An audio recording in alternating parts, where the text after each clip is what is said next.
And real quick, we got a Twitch Prime sub, 12 months from the doc from Frank. So it's been officially 1 year, but in Twitch time and streamer time, it's been 12 years.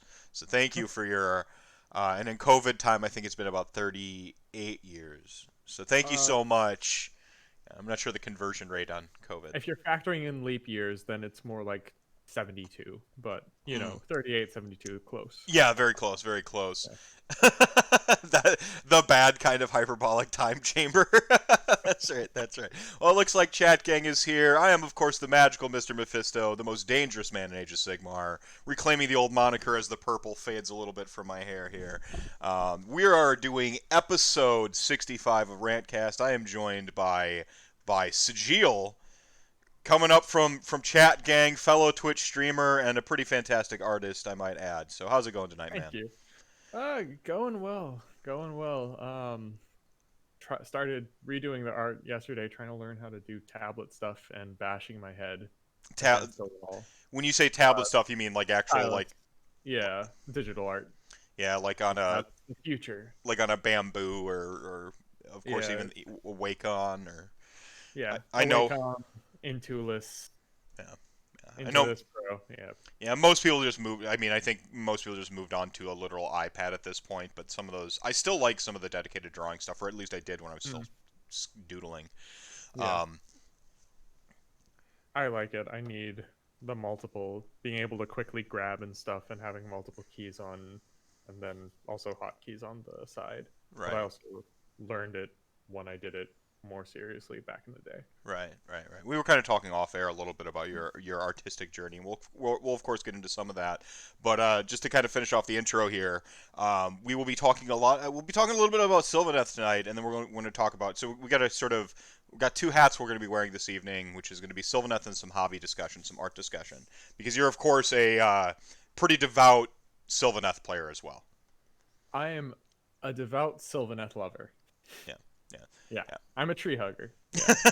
I don't it's I don't play it much anymore because of obvious things, but I've spent more time spent staring at my Sylvaneth in the past year than I have since I started playing them when they first came out and before they came out. So you before they came out, you were still kind of you what wood elves maybe?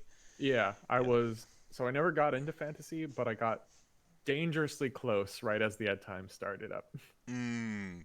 So And like, then go ahead. well, I saw the End Times banner, and my friends were trying to get me, hey, get in on it now. It's the great time. And I said, you know what End Times mean, don't you? I'm gonna wait a year and see what happens when this is done. And they're like, no, it'll be fine. It's fine, and they're the dog in the chair, and like Warhammer's on fire all around them. Yep. Yeah, exactly. So then, did you jump in during the Dark Ages? Then did you wait that year, and then Age of Sigmar comes out, and there's no points, and you started up then, or? Sort of. So when I when Age of Sigmar came out, I was actually in Jamaica at the time, living there, and as you can imagine, not a lot of hobby there, not a lot of people playing games, but I remember taking the rules and playtesting it against myself and running tree lords up against or not tree lords but tree men up against the what's it called, hell pit abominations, to try and figure out how many, like to try and work out some sort of a point system that I could play with people when I in the years that I moved back, Oh, this thinking is that's how it was going to stay. see that I mean that in and of itself is interesting. Like you lived in Jamaica for a while. Like, can we get our Yeah, first rabbit hole out the way here? So you lived in sure. Jamaica. Yeah, I'm my family's from there. I Right, was raised there right on. until high school, and then I moved to the States like most people in my area did, to do high school and college and all that stuff, because there's one University of West Indies in the Caribbean that's decent, but you either do that or do the States if you can get a scholarship and get lucky. So And I did. did you get lucky? You land the scholarship, go stateside. Is that how that worked? Yeah, yeah, Right on, right yeah. on. And And and you see, when I I had this misconception when I kind of first met you. Oh, gosh, it's been who knows with COVID time, but it feels like we've known each other for quite a while. You've hung out in chat. I've hung out in yours Yeah. here on Twitch.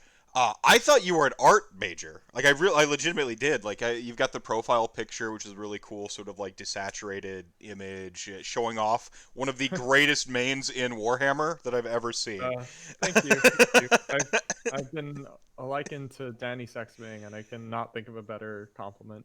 So um, but you didn't actually major in art. Art is just like the yeah, sort of the passion that's always kind of been there. Do you want yeah. Art is so. When I was in high school, I was an well, actually even before that, I was an art and a science kid. to? Mhm. I was one of those people that I hated like math.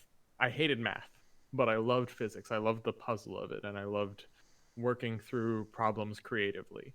Um, and that stayed a trend all throughout high school, all throughout. And then when I entered college, they wanted to split that up Mhm. into no, you're either one or the other. You Yep. can't.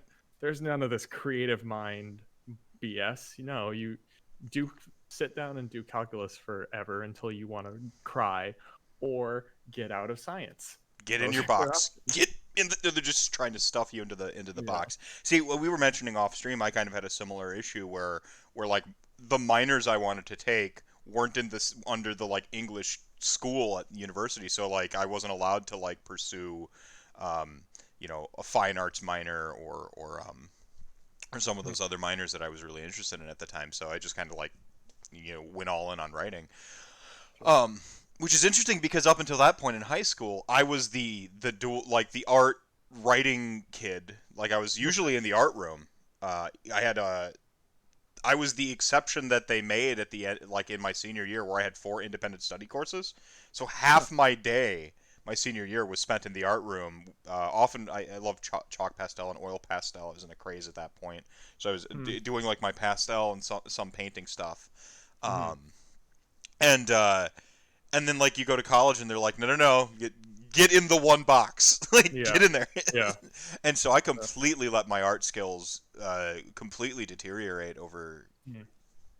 decades at this point. So Yeah. That's kind of where I'm at, right? Or I feel like I'm there right now, where I used to I used to have some level of confidence, and it's been 4 I want to say like 4 years since I've done any art seriously, and holding a stylus and holding a brush just feels so awkward and heavy-handed, and I go to make a line, and I can't see like how I used to. Like I used to just be able to look at a thing and know, oh, that line is that, that line's that, and there we have a face with flowing hair. They're done.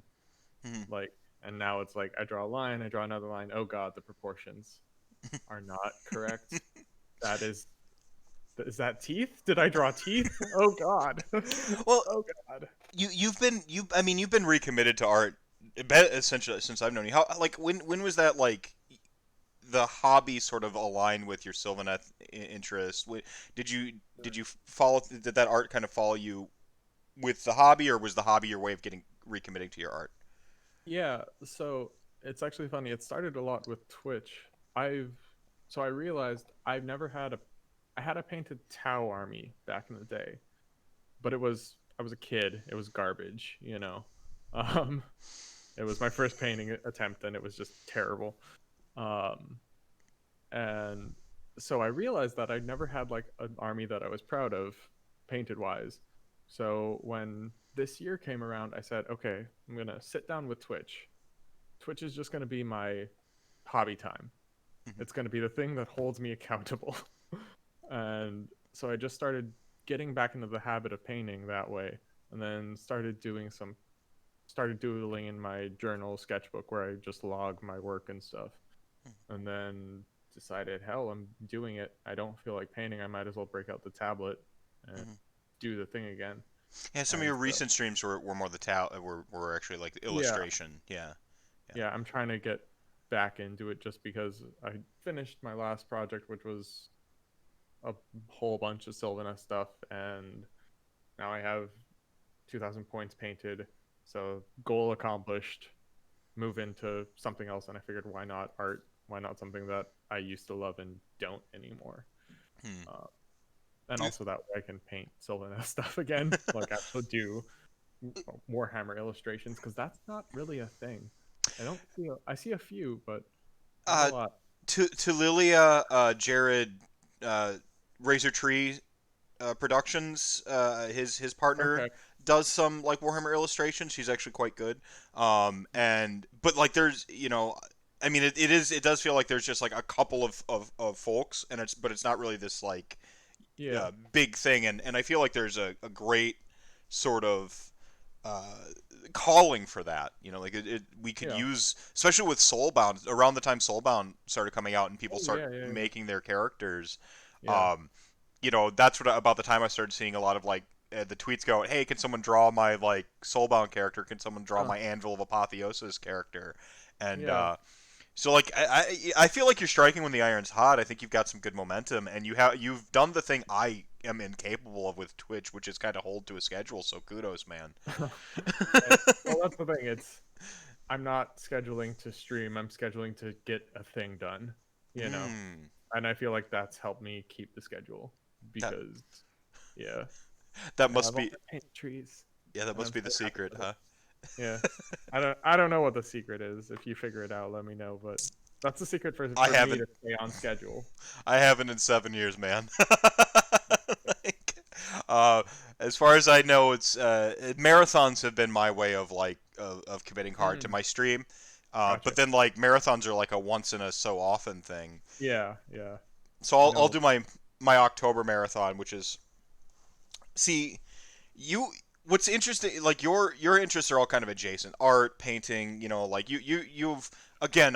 This is a compliment. Like I think you've got a really great like sort of core and really good direction. Hell, I love your UI even. Like it's got that sort of 8-bit, which is great. Yeah, yeah, I yeah. what I'm trying to tell you, chat gang, is go follow Jeel on Twitch like right now. I'll wait. That's SA_JEEL. Toss him a follow over there. Of course, you can look him up on Twitter and follow him on Yeah. Twitter to kind of see when he goes live. But like, if you want some great art background noise, how often do you stream a week? I do 3 times a week, Monday, Wednesday, and Friday Yeah, at 6:30 ish Eastern time, is that AM or and PM? it's uh PM. PM. Sorry, what is time anymore? Yeah, no, it's bad. I'm Uh, bad at it. yeah, But yeah, I but like. Go ahead. oh, go ahead. No, I'll have a like my October marathon is my spooky game marathon. There's really no way to reconcile the fact that I'm just gonna play a month solid of scary video games with the fact that I have an Age of Sigmar podcast. So I just don't. Like I Yeah, don't even like I don't like no. Like it's just time to play all the scary games, and it's yeah, interesting because like AOS like fans will like hang out and like we'll talk AOS while I play scary video games for a month. But that's like when I hit streaming the hardest is in October. gotcha. Um, Sometimes around my birthday, I dump a week of vacation. Hmm. And then I'll do like a birthday streamathon type thing, but that's about it. Like I haven't solved the puzzle. But like I said, it's hard to find an adjacency between how much I love video games and for a while our RPGs and tabletops seemed Hmm. completely not in the same stratosphere as wargaming until Soulbound came out and did me some Yeah. favors there. But It's weird because like that's for me at least that's kind of the beauty of Twitch is unlike like with YouTube if you don't do the same content, if you don't yes, pump out the same thing on a regular basis, you're kind of like you're wasting your time with YouTube. With yes, Twitch, it feels more like more of a cult of personality kind of thing and a cult of community hmm sort of thing. hmm So it doesn't like yeah, there is consistency is important, but it's more consistency of just being there right, from right, what I've seen, like and just being genuinely engaging. right. It's just two completely different animals that I see get compared a lot. And Yeah, YouTube is YouTube. Like I mean, I was talking with Doug from Two Plus Tough about this a little bit, and like it really is like quantity is the quality on yeah, YouTube, and you have to like always be releasing a video, and you have to stay pretty hard to your like algorithm, yeah, or you'll like you just get kind of like crushed under the sheer volume of everybody else and all the other stuff. You yeah, don't know that you're going to have that viral video that just like hits. Yeah, definitely. And I think that's why certainly like my shows are available on YouTube and my shows are available on like Spotify and all that stuff. But I keep my focus on Twitch because Twitch is where I can't be like singular in purpose. I'm Hmm. too eclectic, and for better or for worse, it feels like all my interests are one big ball of yarn. That they're all kind of weirdly tied to each other. Yeah, You know, yeah. No, the I get that. Like I and it kind of what you were saying, like the art has tied back into my painting of minis, which ties into gaming, which I love playing games and just talking about games Mhm, as mhm. well. That was I started a stream at after I finished streaming, I decided, fuck it, I'm just gonna go and sit down and play Night in the Woods for a couple hours at like until 3 a.m. starting at 1, and then just I just was talking to one person Yeah. in chat, and we were just discussing the game, and it was a great time, which is kind of the point for me with Twitch. It's not about viewer retention or that sort of thing. It's just enjoying a thing together and helping do the thing. You can't look at the numbers.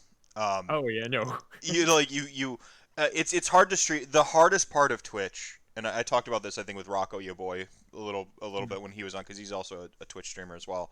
The Yeah. hardest part about Twitch is streaming to no one in Yes. those early days when before you have like a consistent community.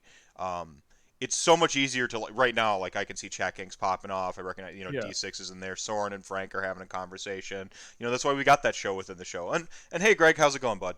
He just showed up there from Sigmar and Son in chat. Like it's a lot easier to do this when that chat is moving. When it's Yeah. not, it especially for me who is introverted. I I can put in the effort to be extroverted and talkative and very. I think I'm a pretty warm and charismatic individual, but it requires effort and concentration for me to do that. Like, Yeah.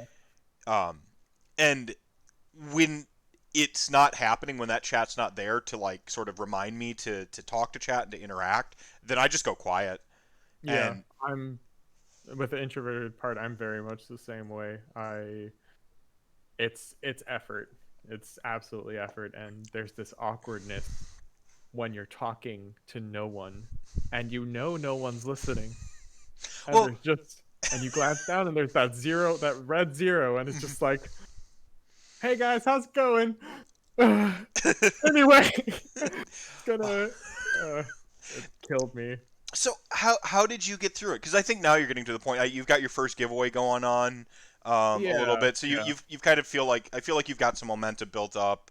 Yeah. I've been seeing kind of as this outsider who lurks a lot more than engages. These last month's been hectic for me.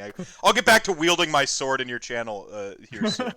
But but like from just kind of watching, and I'm just kind of like, my boy, getting it done. Like I just like I Yeah. kind of seeing you tackle it. What was your secret to like actually approaching that empty chat room? Like how did you get through that? I think that kills a lot more streamers than anything else, is like Oh weathering yeah. that storm.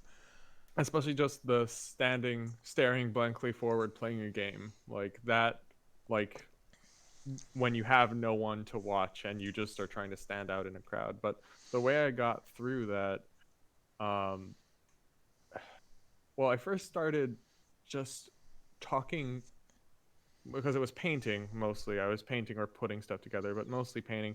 I would tell myself what I was doing Hmm. and just got in the habit of talking out loud and just kind of stream of consciousness. And Hmm. I remember, especially when I was starting, there would be moments where someone would come in, talk, and I wouldn't look up Mm. because I would sit there for 30 minutes, just head down, oh, painting the trees. Oh, I like that leaf. Oh, and just stream of consciousness going, having forgotten why I started doing it.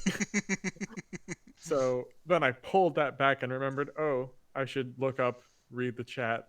Okay, look down once people actually started coming in, because you do it for a couple weeks or every every other day, and it's like, oh, I'll just there's no reason for me to look up because no one's there. Yeah. Then Yeah. someone is there, and then they appear and go away, and then there's that heartbreaking crush of like, oh my god, I ignored you. Yeah. I'm so sorry. Yeah. Yeah. Yeah. That no, it's kind of ties into what you were mentioning a little bit earlier. is that like for me, and then I'm gonna bring it a little bit back to video games, but especially tabletop games. That community, that small scale sort of like that. My favorite memories of like the Nintendo era were going over to my friend's house and just sitting there watching him play video games and like taking turns on single player games. You Hmm. know, like Ninja Gaiden, like just handing the controller off after continues. Yeah. You know, I just like I remember that, and when I first got into Twitch, I'm like, the reason I don't green screen, and my office is a wreck. So pardon me, everybody. I hope to have it cleaned by next week, actually. Nice.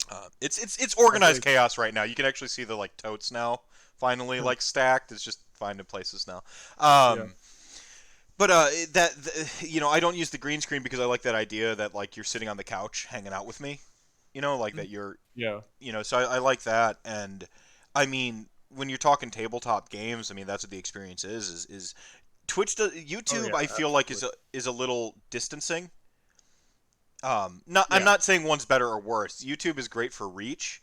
Are you Um, saying for streaming or videos for with YouTube? videos, like Okay. viewership, like I get Yeah. far more views on YouTube than I do on Oh yeah. Twitch, but Yeah. like the community builds on Twitch, and Yeah. that's why Yeah. I kind of like I kind of commit to like more of the Twitch first approach. Hmm. I've talked to Coach about it. He's very much a YouTube first approach. Like Yeah.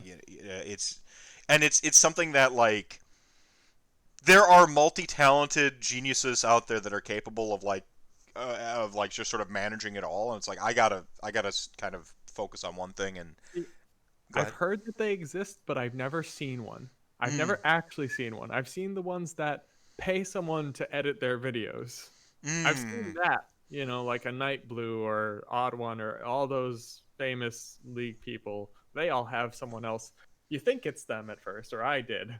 And then I mm. learned no, they're just pushing their Twitch stream to an editor. The editor chops it and sends it off.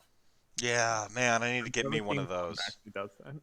I gotta teach one of my kids to do that. I think There you that would go. really that the child labor is really the only way I can see through this.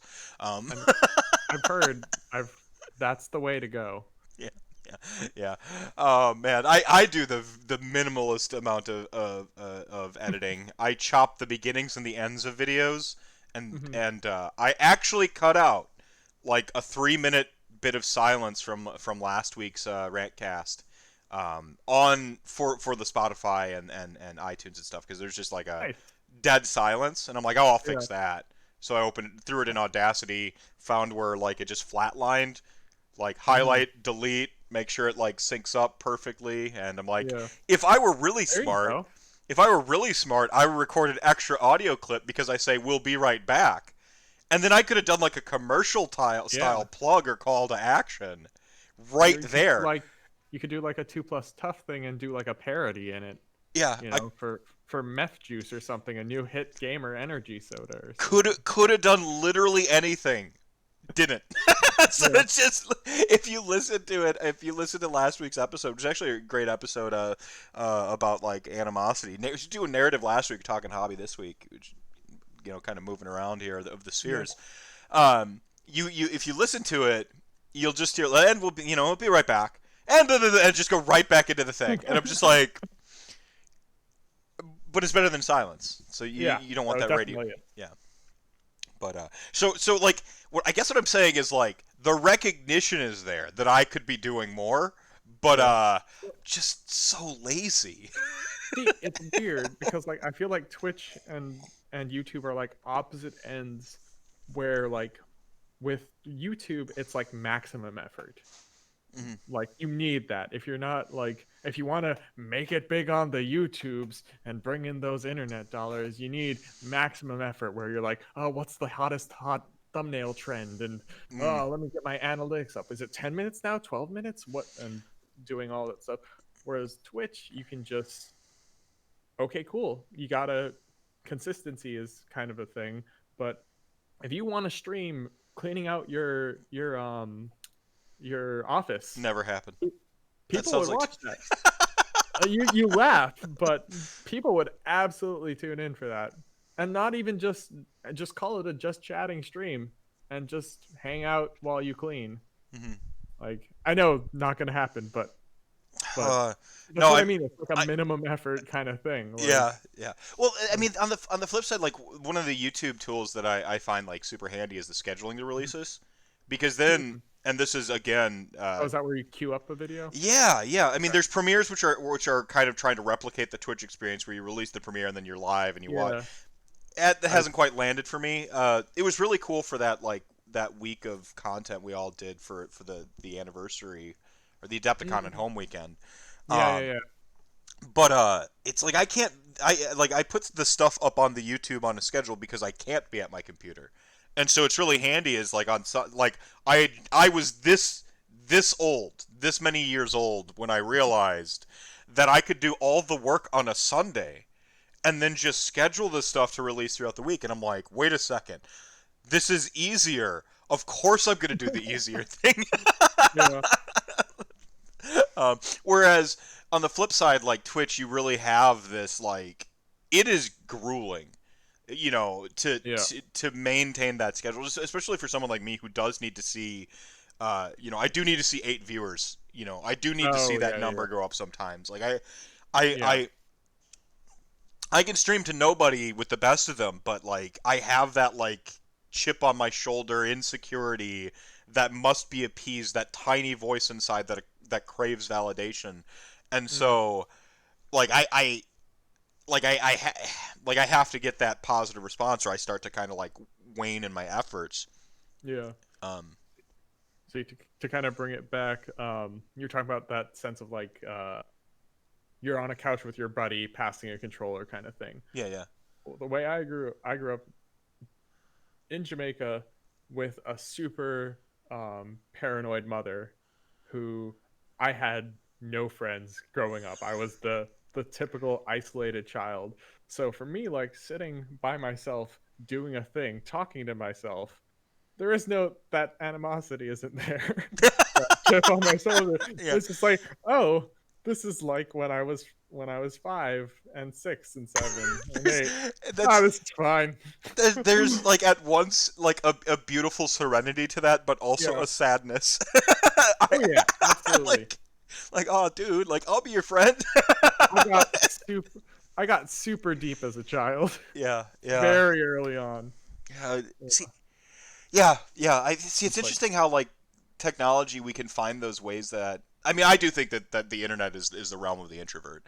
Um, absolutely. it's you know it's connection on my terms. Like I Yeah, put in the effort I want to put in. I think it yeah. very much a introvert thing. But being an introvert, I've talked about this before. Is like I have like $100 of social currency in my wallet a week, and I have to Yeah. like spend it sparingly.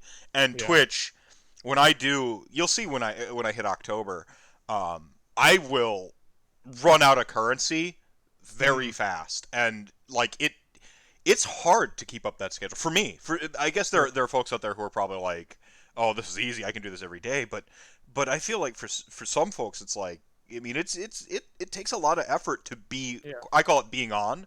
Yeah. Um, Yeah, absolutely. I feel and like go your ahead. day job plays into that a lot. I feel like I'm working on the phone mostly or on the computer, so I'm not really engaging with people. Um, Mm, so getting that little bit of engagement doesn't drain. My friends, you call it bills. My friends call it spoons. You only have so many spoons to dole out, and interesting. I don't know why it's Why spoons. it's spoons? Yeah. Yeah, yeah. That's never occurred to me to ask that question. But yeah, so for me, when I start Twitch streaming, I've only given out maybe $10 of my 100. Mm, So that's obviously that. What's that? no, no. I think it's a perfect way to kind of bring it back to my weird metaphor there. So, Hmm. um, little toy soldier or little soldier TV. How's it going, my friends? Salute. Unbelievable! Unbelievable. Thank you so much for that follow there. Look at that the radio voice. Is it- Yeah, I need to get there. So I actually have a quick question for you, if you don't mind me asking. I Do you love when people ask me questions on my own stream. This is great. Go on. so with your audio recording, do you have your own voice in your head, No, like playing back to you? no, Okay. I I couldn't know do that. some people who have done that where they have their voice mirroring so that they can hear what they sound like. Mm-mm. And no. No, I check it.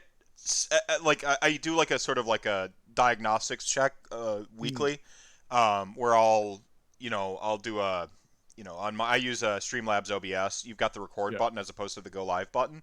I'll record like a 10-minute audio clip and then I'll listen Okay. back to me to check it. Every now and then, I've got a couple of people in chat gang who will like send me DMs if my Hmm. audio was off on the last episode, and then I'll like adjust it. The joke is that I like so on the podcast apps. I don't know if you've been privy to this chat gang inside joke yet, but my stream is huge in France.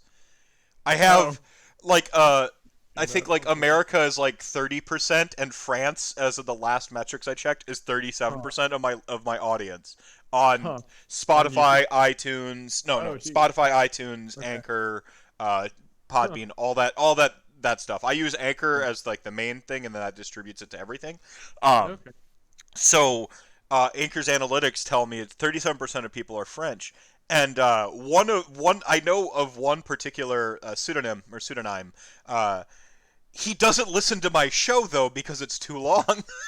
But he'll listen to like 5 minutes, and every now Uh-huh. and then I get a DM from him telling my audio was off again. And I'm just like, dude, you don't listen to my show. Like, are you the 37% because you just like listen to like just like 3 episode 5 minute Yeah. clips and like and then like yell at me in TMs that my shows are too long and the audio sucked. Like, oh, he's Uh, awesome. He's awesome, and it has that's been a awesome. great bit of respite watching pseudonym.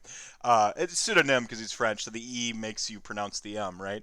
Wait, Watching pseudonym tee off on people on Twitter has been like a just is it delicious, wonderful. is it pseudonym? Have I been saying that wrong my entire life? I think it's Or pseudonym. It would okay, like I mean, like the I mean, actual word is pseudonym, right? well, it's pseudonym is how he spells it, with the e on Okay. the end. But in French, Yeah. remember, like with French, you don't usually pronounce the last half of words. You usually Mm, let them trail off. of course, I've of the zero I've done in French, I know exactly what you're talking um, about. yeah. So I mean, Indeed. as I'm explaining it to you, I'm explaining it to folks who I don't know, I also know. speak French. But when you drop an e on the end of a consonant, it usually means now you have to pronounce that consonant. So I believe it would be pseudonym if we're using Okay. his weirdo French. Hmm. Uh, so yeah, Gotcha. and of course he's rocking the eye from Tool as his avatar right now. So like, yeah. Mm. Um, but so shout outs to pseudonym aside. He I just he just jumped immediately to the top of my head of people who DM me when my audio sucks. Gotcha. Uh, So right now I'm really mindful that I'm staying out of the red because that would mean my gain's too high, and just talking yeah. like, why are we telling everyone how the sausage is made of Twitch? I'm sorry. I had to ask though because No, it's as someone in chat mentioned that yeah, that's weaponized against people and I used someone's audio or there was some playback issue where I was hearing my own voice and I couldn't talk. I legitimately just couldn't talk at all and it was weird. hmm. I don't know, hearing my own voice speaking like slightly out of sync just made my brain shut off and I couldn't I Yeah, couldn't. It was yeah. It's like weird. a feedback loop. The same thing Yeah. happens to me. Like I short circuit when I'm. It's like I fucking hate the sound of my voice. I'll Also, watch people they'll have the clamshells like I've got on right now, mm, and then they'll have the earbud in too. And so yeah, like they have like one earbud which I think is pumping their own audio back to them. It'll be yeah, plugged into like their mic, and then they'll have their yeah, yeah, game yeah. game That's sound what I coming. was talking about. I'm just like, I can't. Please don't. Yeah, sorry Never for say how the any sausage is grandma made. content. Backslash Nuno accent. Yeah. If I can hear myself, it's weird. Like, but the other part is like, if you're not gonna, you do need to become aware of your voice. This Yeah, is, yeah. I mean, but that just goes with any like speech training, public speaking. We talk about like the grab bag of courses I've had in college because Mhm. my minor program sucked so hard that they just throw in a bunch of stuff, like a public speaking course. Um, Mm, the part of the reason I am actually comfortable talking to the audience is one, GMing, and two, that public speaking course. Like, compared that with like the Gamers Guild club I was in, and Otaku Anonymous was the other one I was in, and like I was able to come out my shell, and I'm very cognizant of how my voice sounds when I mm. speak on the podcast versus when it's really late at night, if I'm just streaming just to turn on the stream and I'm not really like quote unquote on like I was with Yeah. Hollow Knight a couple nights ago, I just turned on my stream. I'm like I'm playing Yeah. anyway. Yeah. I'll turn it on, and Yeah. I wasn't like on. I just had the stream on. I was Yeah. very my voice wasn't. I didn't modulate. I wasn't really interesting to listen to. I was just I'm playing the game. Play the yeah. Yeah. Hey. You have a fantastic radio voice, and you mentioned that earlier, how you turned it on with the follower thing. Yeah, you can Um, hear it. and yeah, I have no clue how to do that. I'm aware that it's a thing that you can do, and I've tried doing it, but I don't know if I'm successful at all. I also hate the sound of my voice. Like Well, hate it. It's like a everyone seething rage. everyone does. You actually have a fine voice. You've got a decent timbre. Like what you do though, the way you get good at radio voice is you listen to radio or voices that you appreciate. If we're talking Mhm. Twitch streaming, HJ Tenchi. Go listen to HJ Tenchi. He has this like cadence that Mhm. first off he plays like a lot of like really great like usually often indie games. Like he had a Yakuza binge a couple years ago that just like was amazing. But he does he's got a really good he's kind of in your sort of your octave range, and you can listen to how he Okay. sort of like gets into that like modulation and like knowing Yeah. voice control essentially. I think he'd be a good one to listen to if you want to do that. And the other way is really just if you, have you ever seen Better Off Dead, the old Cusack flick? Uh, Oh my god, not off the top. I probably have, but it's I don't recall it. it's an 80s movie, so like there's some elements in Okay. there that are 80s-y. um but it's like it's one I've of my not. favorite Cusack films. If you especially if you have like it's got this really sort of dark sense of humor about Hmm. it, where like he essentially like he gets broken up with and he like becomes suicidal and stuff, but like it's played off Okay. as a comedy. and Okay. and so it's like got That's this like super really dark. weird total. It's kind of amazing in that respect. But So half like the humor is in the tone, yeah, the like the the tone is tone weird. that's presenting. Yeah, Okay. the sort of contrast between like the tone they're presenting and like what's going on in the film, and you're like, Yeah. at some point he trips out. There's a claymation scene in it. It's just like it's a kind of a mess of a movie, but Gotcha. it's a beautiful mess. I felt Um, that. I felt a similar thing, not in the comedy sense, but more in the horror sense. With I'm thinking of ending this. I think is what it's called. It just came out. I saw it on Netflix. I was thinking of Yeah. watching it. The I Eternal. recommend it. It's very. I liked it a lot. Great. Um, Especially if you're into that like headier Yes. stuff. Yeah, Yeah. it's the previous Eternal Sunshine of the Spotless Mind was Yeah. Yeah. same writer director. I loved Eternal Sunshine of the Spotless Mind, and Yeah. so I I'm think you'll like this one then all right. as well. It's not as like it's different. Like it's not Eternal Sunshine gave me the warm like something about that movie just feels homey, whereas the it's whole point of the other one is the opposite of that. yeah. There's I mean you could tell from the like this is someone losing their mind, as Hmm. opposed to the Eternal Sunshine of the Spotless Mind is like a deconstruction of a rom com, which Yeah. is what Yeah. makes it sort of brilliant because you have Yeah. a lot of the same notes of a rom com, Oh yeah. Yeah. but It they're follows the same beat. but they're out of Yeah. sequence, Yeah. which is what makes that movie so kind of brilliant. And so clearly this writer just loves that shtick. Yeah. But with the Cusack thing, there's two brothers that always try to drag race him, and Okay. they're immigrants, and one of them doesn't speak any English, and the other one only speaks English, but like Howard Cosell. Drag race vehicles, right? Not It's just their cars when okay. they line up against the thing, and he Well, pulls there's on. two kinds of drag racing. There's Oh yeah, touche, yeah. yeah. Both are fantastic though. Yeah. um, I wasn't sure. You'd said 80s, so I had to assume, but it's right, true right. fact, no. Yeah, so there's the one brother's got like the loudspeaker on top of the car, Okay. and he talks into the two titans locked in battle again, and like it's another. Okay. So it's he talks like because he learned how to speak English by listening to Howard Cosell, who has Gotcha. this very sort of famous like and Yeah. they're off like this Yeah. really old school. The racetrack sound. Yeah. So really, what I'm saying here is like when you're trying to develop a radio voice, the first thing you do is you become aware of what voices sound like and start listening to them, and then from there Mhm. you can refine your sort of technique Mm. or style. Little Okay. Soldier, thank you so much for the tier 1 sub. I enjoyed it, and beer. I really enjoyed Hollow Knight too. So Mm. thank you for those of you who watched the Hollow Knight stream the other day. Yeah, Um, I watched some of it and watched a little bit of the VOD. That's one of those games. Another friend of mine is also streaming a game that I want to play, so I'm tentative to watch more than just like just to check in, be like, oh hey, okay, bye. I'll leave it up but minimized because yeah, I yeah, love playing. I only like to play a game. I love playing games raw. Like I don't like having any preconceived idea going into them as much. that's Like becoming a challenge these days. With speaking of yeah, Twitch and stuff, right? yeah, Like, absolutely. it's like Until Dawn was one of those games that I like absolutely wanted to play, but I wasn't sure if it was going to be great or terrible. It was like this could Yeah. be one of two ways. So I watched a couple of streams, but I would only ever watch the beginning of it. And so, Mm. like, if I would click on it, I'd be trying to look into, blind playthrough part one and just looking at titles trying to find the people who just started the game. Yeah. Um, because you want to see, like, okay, I'm going to make an informed purchase. My entertainment dollar is Yeah. precious. If Yeah. I buy a bad game, I have voted for more of the bad game in the future. I would rather, Yeah.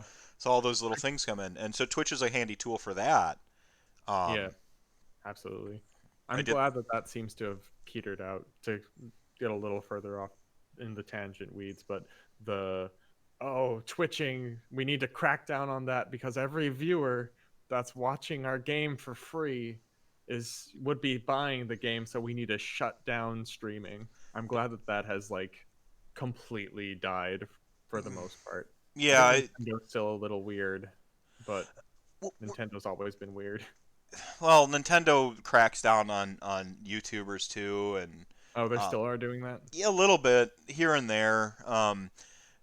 Yeah, I was just listening. The TOS. What is the cease and desist? The D not DCI, DID takedown notice. Take down the What the oh takedown my notice you god. get? Yeah. It costs nothing to send them out if you're the person making the copyright infringement like thing. Yeah. Takes nothing, and we saw this happen. DCA? I don't remember. I Yeah, thankfully whatever I it is. haven't gotten one yet. So, Yeah. but right now we're kind of struggling with like music in the TOS, right? Yeah. Because Yeah. the entire music industry suddenly decided to crack. Just suddenly, they're Yeah. like, and I think it's twofold because before Twitch wasn't viewed as big business. It was Oh yeah. just that's that thing the nerds do over there in the corner. Even Yeah. though it was big business, but we didn't have like the huge like cash register noise going off in the back of like giant Yeah. rich corporations that are outside of the gaming sphere Yeah. like get mad yet. If I had to guess what it was, I would say it's probably with all the stuff that's happened, them wanting to take all their sporting events on Twitch. So Hmm. they're looking at those sort of things. I think it's a That number would of be my guess why they jumped on it though so suddenly is someone decided to try and make a move. I If I was think just guessing. yeah, I think it's a number of things like we're seeing I think part of it was having to reassess how we digitally consume products with like the Mm. shutdown. So Yeah. like the notion of of like having these stream event movies like Mulan, right? Oh yeah. Like I think part of it is believe it or not, Ninja. When someone hears that he made $35 million to not to like just jettisoning Mm. from a streaming program, they're like, wait, that's big money, and this person. Wait, who the hell is this guy? And then you're like, oh, Yeah. he's famous for playing video games on the internet, and people watch this. Like, I Yeah. think it took a while for like the older sort of producers, publishers, ad folks to really truly hone in on that. Yeah. Um, I think it's Yeah. I think it's part of the military sort of lawsuit that went through with like recruitment on. They had Oh, know recruitment about that. recruitment ads, and then you had the twofold. We're getting way deep in the weeds here. Yeah. This is what happens. Um, you had the essentially a First Amendment case fought Huh. and resolved very quickly for the legal system where they were doing like a U.S. Army type stream and like banning people who were talking and Who criticizing the were military. criticizing wars and stuff. Yep, Right. yep, and they're like, nope, can't do that. Like if the government is going to use this as a platform, like free speech, right? I do That's remember hearing you about can that. ban I didn't. like yeah. I didn't realize that was resolved already. They had Like, to like full on they huh? had to full on walk it back. Yeah. So the US Army did another stream and like this became a huge meme Yeah. of like the guy just sitting there for 1 hour just like deadpan staring at the camera reading chat. It was actually kind of awesome. Like just kind of like Yeah. taking it and interacting like so many memes. Huh. Uh, I'll need to try and track down that VOD or something because that sounds it's such masterful. a the only way to describe it, and I know the only term I can think to describe it is uncanny valley.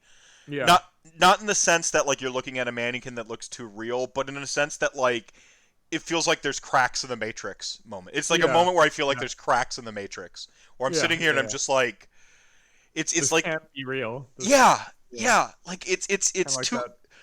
too real, like not real, like you know, like where there's just I could feel the discordance as I'm Yeah. like I'm like, what is even going on in the world? It is immediate Dadaism surrealist Yeah, art playing out in real life. Yeah. yeah, it's crazy, and you're like, I'm a part of this. Is this a like, is this a work? Am I like, Yeah. it's craziness, craziness. That's that's one of those.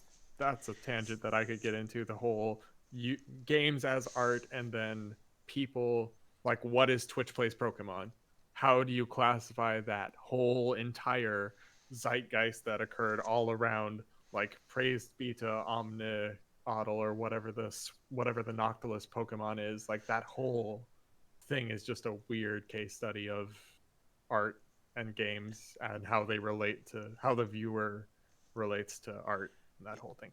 But that's I blame Metallica for the music, says Kai Leonis. I actually like it's really mostly just frickin' Lars Ulrich. The rest of Metallica's like ugh. Um huh. but no, there's some I remember when Ninja helped host the Times Square New Year's ball Oh drop and God, then drop yeah, off the face of the earth. that was Well, that's the that thing was is like y Twitch as a career is just insanity when yeah, you begin to think that like someone like Ninja exists for being yeah, kind of good at video games but being kind of good at the right video game at the right time with yeah, like just enough pretty boy going on so that like the fan yeah, base could yeah. grow. It's like Also, you want to talk about worlds collide? That narrative, that whole stream of the New Year's thing is a perfect example it's of like this I mean, there's all the people like you worlds sit collide bad. imagine I just imagine being like if I actually like had like my family around me, the family as I recall them when I was still growing up with them. If my Hmm. grandma, for instance, was sitting there watching the ball drop or whatever, and like Hmm. I had to explain to her Twitch and Ninja and why it's relevant, like it's like it's weird because the times they are a changing, right? The Yeah. famous Bob Dylan quote Yep. there, um, and it feels like the art and the entertainment, this sort of like rubber banding that's going on right now is, I think it's kind of fascinating. I think that I Yeah. just I find it wonderful. Yeah. We get a Because link. say how it's how everything's changing, but at the same time, like, it really isn't. Like, this is still, you talk when you break down Twitch, it's not a whole lot different than sports, Hmm. like spectator sports. Right. Like, it is, but it isn't. And it's not a lot different than television either. Yeah. Like, you still have people just sitting down watching other people do more interesting things that if you ask them, they probably said they would rather be doing. Hmm. You know, if you Right. ask someone, would you rather watch a game or play a game? Most people are going to say, I'd rather play a game, of course. But in their heart, they wouldn't. Like, a lot of times, you'd rather just sit down and relax and watch a game with friends. And Right. that's all that Twitch is. Right. Yeah. Even especially sports ball, like really, the vast majority of people aren't playing the NFL at that. You know, like the Yeah. vast majority of people aren't going to play football or Yeah. basketball, baseball, whatever, at that the level of the pros. They're Even perfectly. Go ahead. Yeah, even at that, even at all, like, a lot of people, they don't even play. They haven't played in years, tens of years, Right. Right. like, they just want to watch it. They'd Yeah. rather be consuming it. Yeah. because it's more fun. And I think Soren, this is very fourth wall breaking. Streaming discussion on streamers on a stream. LOL. Yeah, we just yeah, inceptioned. We just yeah. inceptioned it all. We need to Wow. go deeper. Yeah, we can We go need layer to go deeper. deeper. Yeah. Let's talk about Twitch APIs. Or we could talk about Sylvaneth. Yes, yes, we can. Perfect. We first hour of the show out of the way. Enjoy that meta discussion on streaming. Also, a perfect pivot. Yeah, look at that. Yeah. Yeah. You tease the going weirder. Like, I have to wonder how many people would listen to my show if it was just more of that craziness. You know, like. It's fair. That's fair. But so yeah, Sylvaneth, you've been we've kind of established at the sort of jump of the show that you've been on the Sylvaneth train for a while. So I was going to go in on the Islands of Blood thing because with fantasy, there's always been Sylvaneth and Skaven. Those have always been the two armies that I've loved, and you know, I was so close to getting the Island of Blood set back when End Time started, and then decided against it. Super happy. So then I got to buy Islands of Blood super cheap when everyone jettisoned everything when the End Times blew up. Amazing. Yeah. How many points of Sylvaneth do you own, out of curiosity? All of them? All of the points? Okay. I have 80 dryads, 30 painted. I have, I'd say at least 5K. Perfect. At the very least. That's probably, what I was... probably around 7K if I'm being honest, but I'm not being honest. I have 5K. I have a problem. This is fine. Yeah. The follow-up question would have been how much of that is painted, percentage-wise. Yeah. I have 2K painted. I will say that. That is mission accomplished. But model percentage-wise, nowhere near because I have so many Spite Revenants that are just sitting in a box. Yeah. Still in box, just waiting. Oh, I saw your Kurnoth. I still remember like kind of doing some color testing on the Kurnoth and trying to get that bow right and like get a little glow effect on the what bug friends or whatever. So I still remember that. It feels like it was kind of yesterday despite the COVID time vortex. No, it does feel like that for me too. Yeah. Yeah, but so you've done some good work and you've kind of recommitted to the hobby. It's kind of helped you rediscover your art. You're branching out into like digital, got a sketchboard and stuff, which I think is awesome. Yeah. Doing more character art, but like I feel like it's easy to like stay in love with Sylvaneth when you're committed to the hobby and the models side of things because they do. I mean they're one of those armies that really resonates as an artistic army. I think. Yeah. It also for me at least, it engages on so many levels. Like, they are great to paint. They have nice flat surfaces. The text, like they take shades really, really well. But then I also love kit bashing and building minis as well. And those kits you can swap all the pieces out. Like I spent hours just, oh, this hand can go on this section. This part matches with this part. I love building the Tree Lord kit because you can swap things around. When a friend of mine got into Sylvaneth, I was like, do you hate building? Please tell me you hate building because I will build your kits. And just it itches that Gundam itch that I've always had, that putting a puzzle together. Yeah. See, I don't like I actually like building a lot more than I like painting myself. It's that hands-on thing for me. It's I've created a thing that didn't exist before. It's the little bit of the puzzle solving. It's even got that sort of like therapeutic whittling thing when you're shaving down mold lines in Flash. Like, so, and Chris Nihilus here says, hello, Jeel. Hey Chris, how's it going? Hey Chris. Welcome to the stream. Welcome to Chat Gang. So A regular of mine. Right on. Yeah, so it's where was I going? Heading off to play new Borderlands 3 DLC with the wife, but I saw your Tree Lord on AOS Coach's Discord a couple of hours ago, and I heart it. And you're using you're using the best color heart, which is purple. So Little Soldier, dropping that comment there. Enjoy Borderlands 3 with the wife. Nihilus says, "I'm the opposite. I think hate building is what they intended to say. That's one of the reasons I love Vintage Mini. They are a single piece already built. Right on, right on. Yeah, the old pewters and stuff.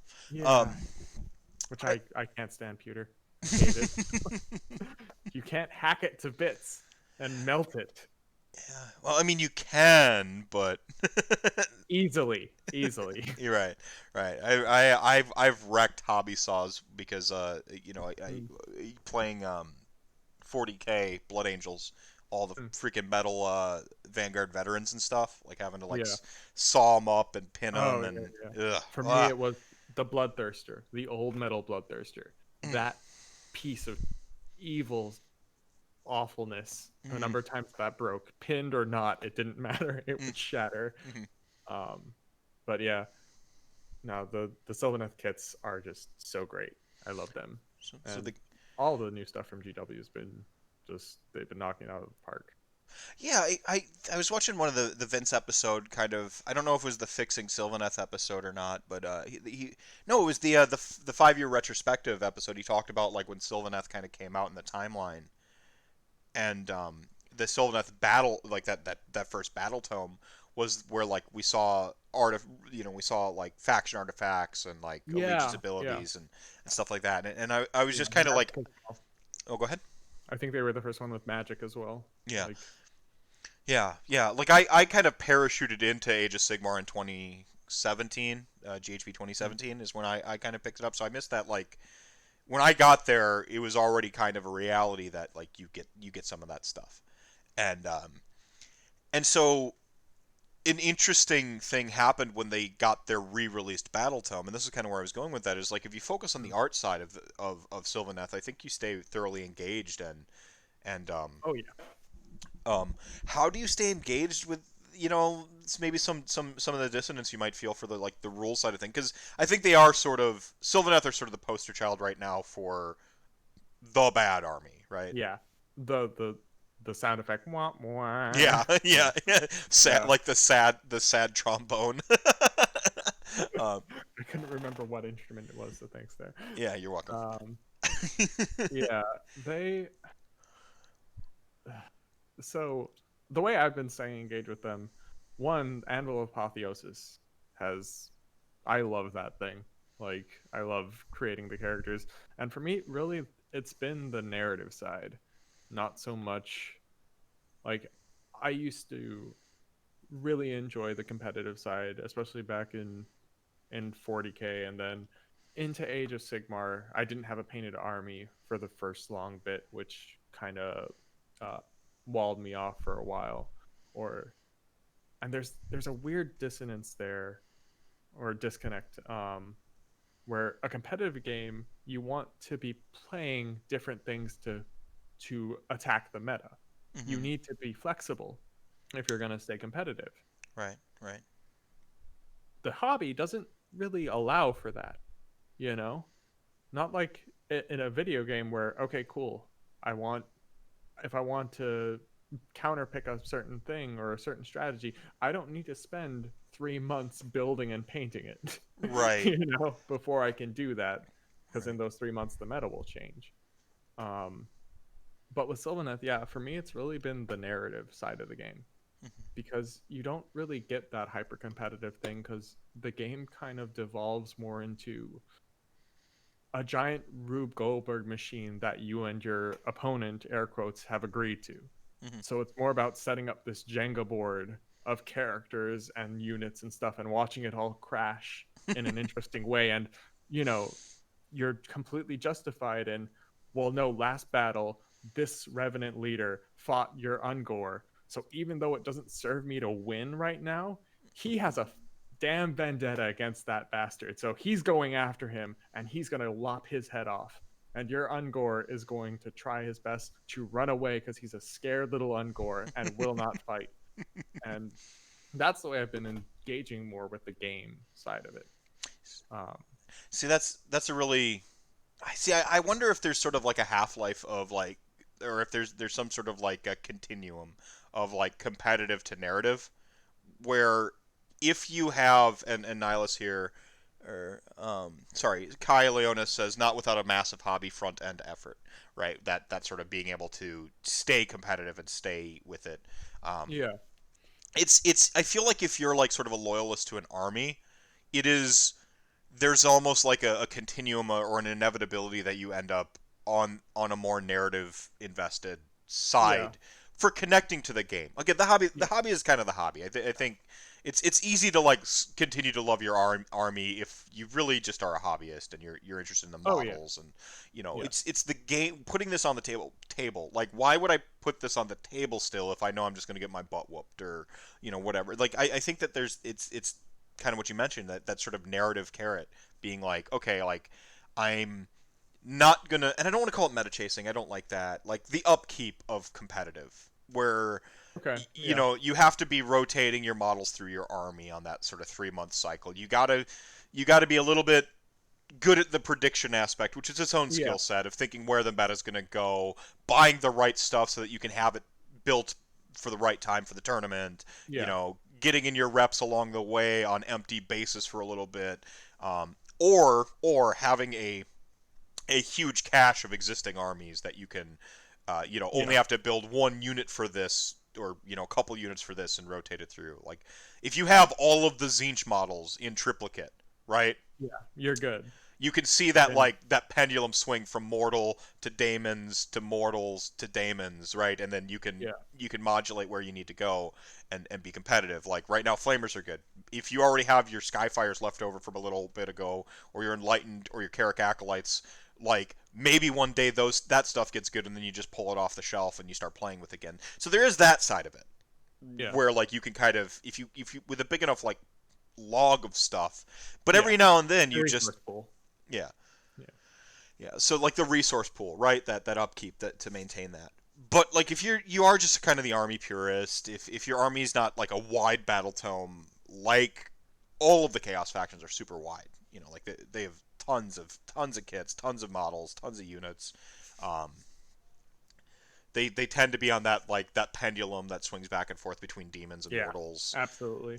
But Sylvaneth feels like a little bit. I know Slanesh right now. We're like, ugh, Slanesh, right? Like, they're right down there with Sylvaneth, but they had that day in the sun. Maybe the big speculation is we're going to see Mortal Slanesh, and then Yeah. Slanesh will pick right back up. But Sylvaneth, you're just kind of sitting here, like, Yeah. I'm in a from that perspective, I'm partly hopeless because I don't think we're going to get another huge Sylvaneth release. You know, I don't think that's coming anytime soon. I wish it was. There's a lot of great potential there. Like the potential is there. But I do think we're going to get Kurnothi at some point.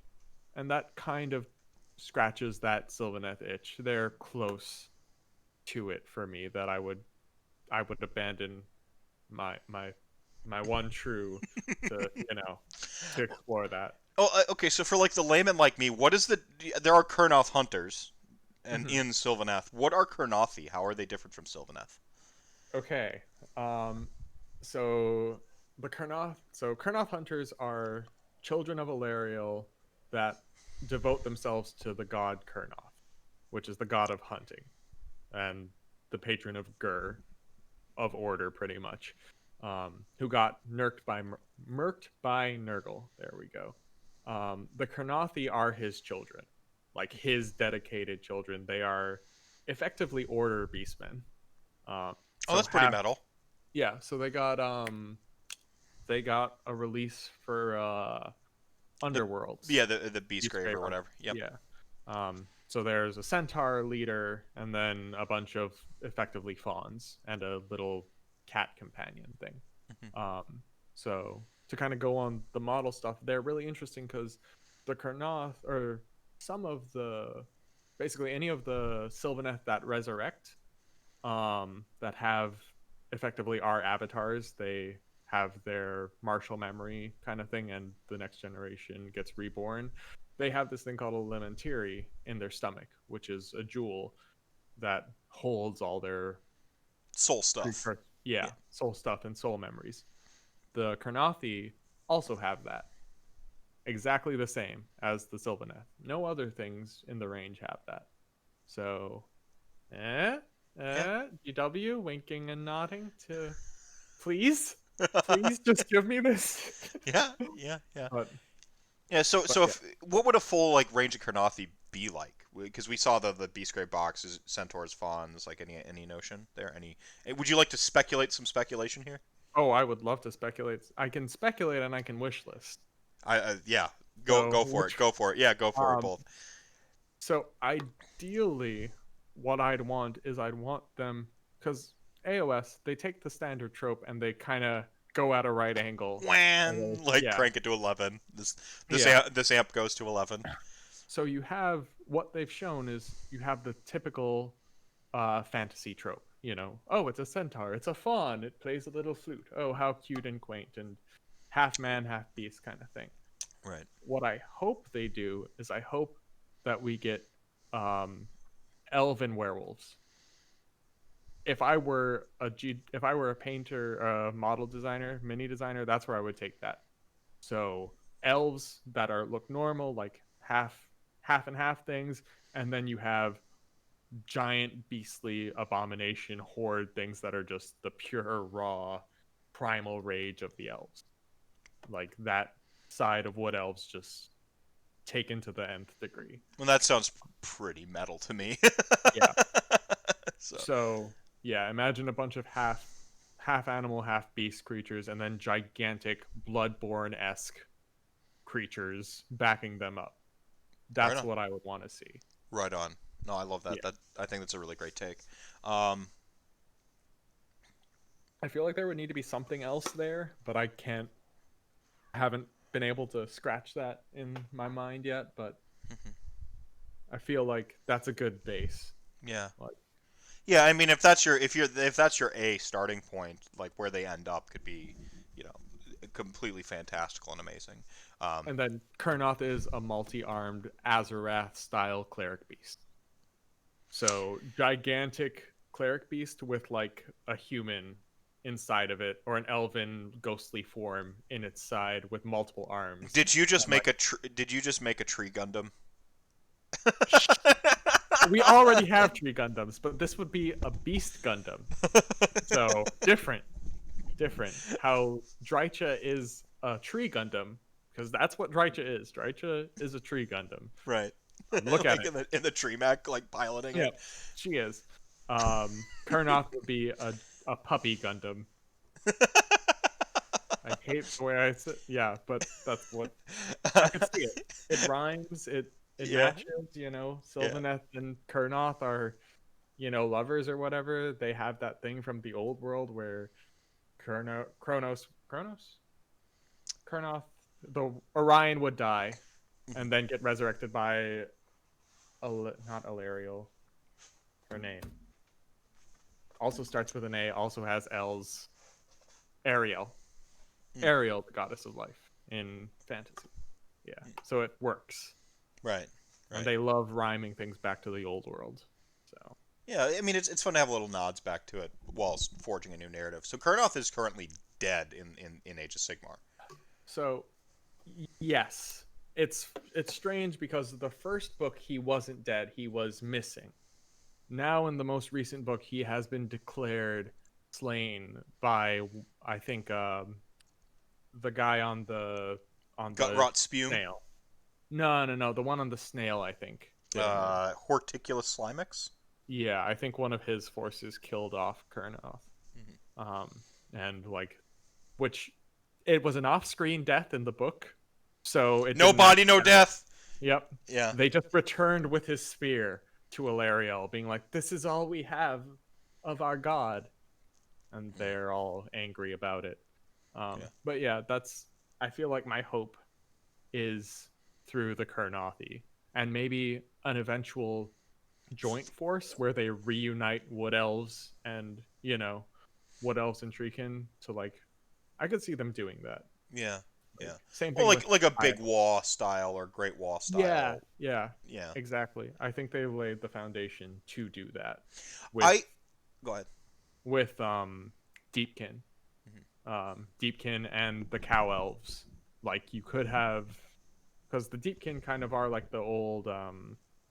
There was the Sea Guard, Lothran Sea Guard, and that whole sub faction. So I feel like we might be moving towards some sort of reunification of forces, or potentially unseen alliances where we get books that are combined versions of other books that we I, didn't. I think that they're doing kind of like, so you have like the Big Bang Theory, and there's also what's called the Big Crunch. The notion Yeah. that like the universe like expands and then contracts and it blows up again. Yeah. I think that yeah, you did physics. Yep. I think that like battle tomes oftentimes work a little bit like the Big Crunch, like that like they split them all up into like tiny sort of micro factions, Yeah. and then they soup them back together, and like I think that that's Yeah. just kind of like that's the engine of how they do armies as the game goes on. Um, Yeah. 40K is kind of infamous for doing that, right? Yeah. Especially Yeah. Yeah. with Space Marines and stuff. I think we see hints of that with like the way that they did with like Maw tribes and Cities of Sigmar, and Yeah. even Stormcast to an extent with the way their chambers and then Sacrosanct kind of came out. Yeah. So I think that's like a natural trend. It's a decent rubber banding. It gives you a good way of playing with your existing models, but injecting new rules and a new game. So like maybe AOS 3.0, we see another crunch again, and Yeah. some I of us, hope so. yeah, yeah. I hope so. I also want all. I want all resin to get thrown into a well, and just I want them to make plastic out of all of them. I thought they were gonna do it a while ago, and that they haven't gotten rid of all those garbage skulls. Oh, I see. I thought that they would be selling down the resin, and as soon as all the resin sells out, then they switch over to plastic, and I know it costs some money to convert over your molds and stuff, but it can't be that unattainable or unattainable. Are you Uh, talking about taking the resin molds and just raw one for one converting them over to plastic? Pretty much, yeah. Whatever it is, I Yeah, don't know. I think the R&D on that is a little bit more tricky Yeah, and just not worth the investment. yeah, or just do a new sculpt for anything that ever existed in resin as you sell through Yeah, it, and then just like here's the new thing. yeah. Uh, That's what I thought they were going to do, that they haven't yet. Irks me greatly. mhm. Uh, Got a question here from chat, Chris Nihilus. So, what do you think? Will Soulblight become a thing? Latest rumor engine seems to point at them. Oh, sweet summer child. I I is I am the progenitor of a meme. This has taken me my entire Age of Sigmar career. That every rumor engine is a vampire. um, so that one's really caught on pretty I good. know, I know. As soon as I got Vince doing it, I'm like, got him. Yeah, Like I'm like, yeah, this is it. I've affected the zeitgeist. The it's Pikachu meme, where like got the like it shows an outline of a Pokemon, and then it's got the guy yeah. the Who's stick that figure eating. Pokemon? Yeah, Yeah, who's that Pokemon, and it'll be shaped like not Pikachu, and then yeah, you got the stick figure eating cereal, and it says it's Pikachu, and then the final panel is like whatever the weird shape was, it just becomes Pikachu. I made that meme, except it was like it's like like rumor engine, is just like every rumor engine I put in the box where it like shows the who's that Pokemon, and then yeah. arrow to like me at the table, and it's like me, it's vampires, and then like so I made that and I threw that out into the world, which is how you affect change is via memes on the internet, and plus a I mean, I'm not gonna lie. It took a portion of my cunning and a lot of my drive to continue to hold faith that every weird boat or axe or like plant was a vampire in some way. Sometimes clearly 40K stuff. I'm like, oh yeah, clearly a vampire mech. Yeah, yeah. But Clearly a power fist. Oh yeah, it's a vampire. yeah, Yeah, clearly, yeah, vampires have power fists now. yeah. See, in this head canon, everything can be a vampire because everybody can be embraced. Um, Can. Yep. so, so Yeah. it's to answer your question, Chris. Of course, Soul Blight are coming. Like, I I don't mean, even. at this point they have to be. It's Like, yeah. I don't know if you read a lot of the books or well, I do know. Yeah. For the podcast, I don't know if you read a lot of the books, Yeah. but the the amount of Neferata lore Yes. and just her complete absence from the table tells me that they've had something in Brewing. mind for her character and her model range that they've been hyping Yeah. for a long time, and they've just been sitting on it. Well, vampires. I mean, the way that R&D works is essentially like it's multiple pipelines, right? And whoever gets done with the thing first, and so on and so forth. But they've had to have the groundworks for a new vampire thing. Yeah. Ossiarch Bone Reapers are, I think, a really cool litmus test for like taking the old undead and what does that look like in Age of Sigmar? Like, we have old skeletons from the world that was. Well, what are the AOS turned to 11 skeletons? Ossiarch Bone Reapers, right? Like, I think that's a fantastic thing. I'm like, it feels only logical. We've got our Dante's Inferno, like metal as hell spooky ghosts. We've got our updated skeleton, like automaton blended 12 soul construct bone construct dudes. Like we're seeing, or actually gender, probably gender non-conforming, because it's 12 souls. Like, Yeah. so there's, yeah, suck it alt writers. OBR are progressive as fuck. Yep. Um, Super omni non-binary. yeah, omni non-binary. Like, um, so um, but yeah, so the OBR always down to bone. That's right. The free spirits. Well, Yep. they know what they want. If Uh, you got bones, you got OBR ready and waiting. right. So so yeah, we've seen it with our spooky ghosts. We've seen it with Yeah. with the bone daddies. Like the one that's kind of missing from the OG stuff, and we can talk about mummies later, but the one that's kind of missing from, like, I think the holy trinity of what like original Warhammer Fantasy Battle Undead was is, we've got our ghouls too. It's just vampires now, and so we've got to get our vampire update. I'd say we are missing like the Rictus. The necromantic. Zombie. Yeah, that thing. They Yeah, could do a lot with that. Like well, that could be a really popular army. The right. sloughing, rotting flesh. Yeah. Yeah. I mean, that's like the kind of last. I think the last of it. Mm. Like I've been playing Necromantic Undead and Blood Bowl, and it's like Mm. really. I mean, for me, and this is a take. I've recycled it a bunch. I will continue to. For me, Undead is, it's, if it should be in Castlevania, it should be in like that is Undead. Like it's like Yeah. like is it a monster in Castlevania? Like, then I want to see that army in this game for the most part. Um, it's vampires are a pretty big part of that. Werewolves, I think, are like a niche sort of missing. The way that they're tied into the necromantic Blood Bowl team, I think you can tie werewolves in with, if you don't want to like do just werewolves an army, because that could be, I know Mark Wolf would be super happy, but that could be really niche perhaps. Like, I've never really You seen could where throw Karnathi with werewolves. there. Yeah, you've got some lunar cycle stuff in there. Yeah. Throw werewolves in with Karnathi. You already mentioned a really cool like Order Beastmen. Yeah, that feels like a great place to put werewolves. Yeah. Um, but like, yeah, I'd love to see what the Age of Sigmar vampires look like. They're the big hole that's missing for me. Yeah. Like And then that's also for me it's also the humans. There isn't we that's have the fantasy necromant. humans. Yeah. No, but not in death, in order. Like just Oh. normal. Like what does an Age of Sigmar human look like? Because Yeah. we've gotten one model from Silver Tower Mhm. of a Sigmarite priest or whatever. Yeah. They kind of did that a little bit with Disciples of Sigmar, but then that kind of fell by the wayside, right? Yeah, those were all just fat flagellants though. Yeah. Like Yeah.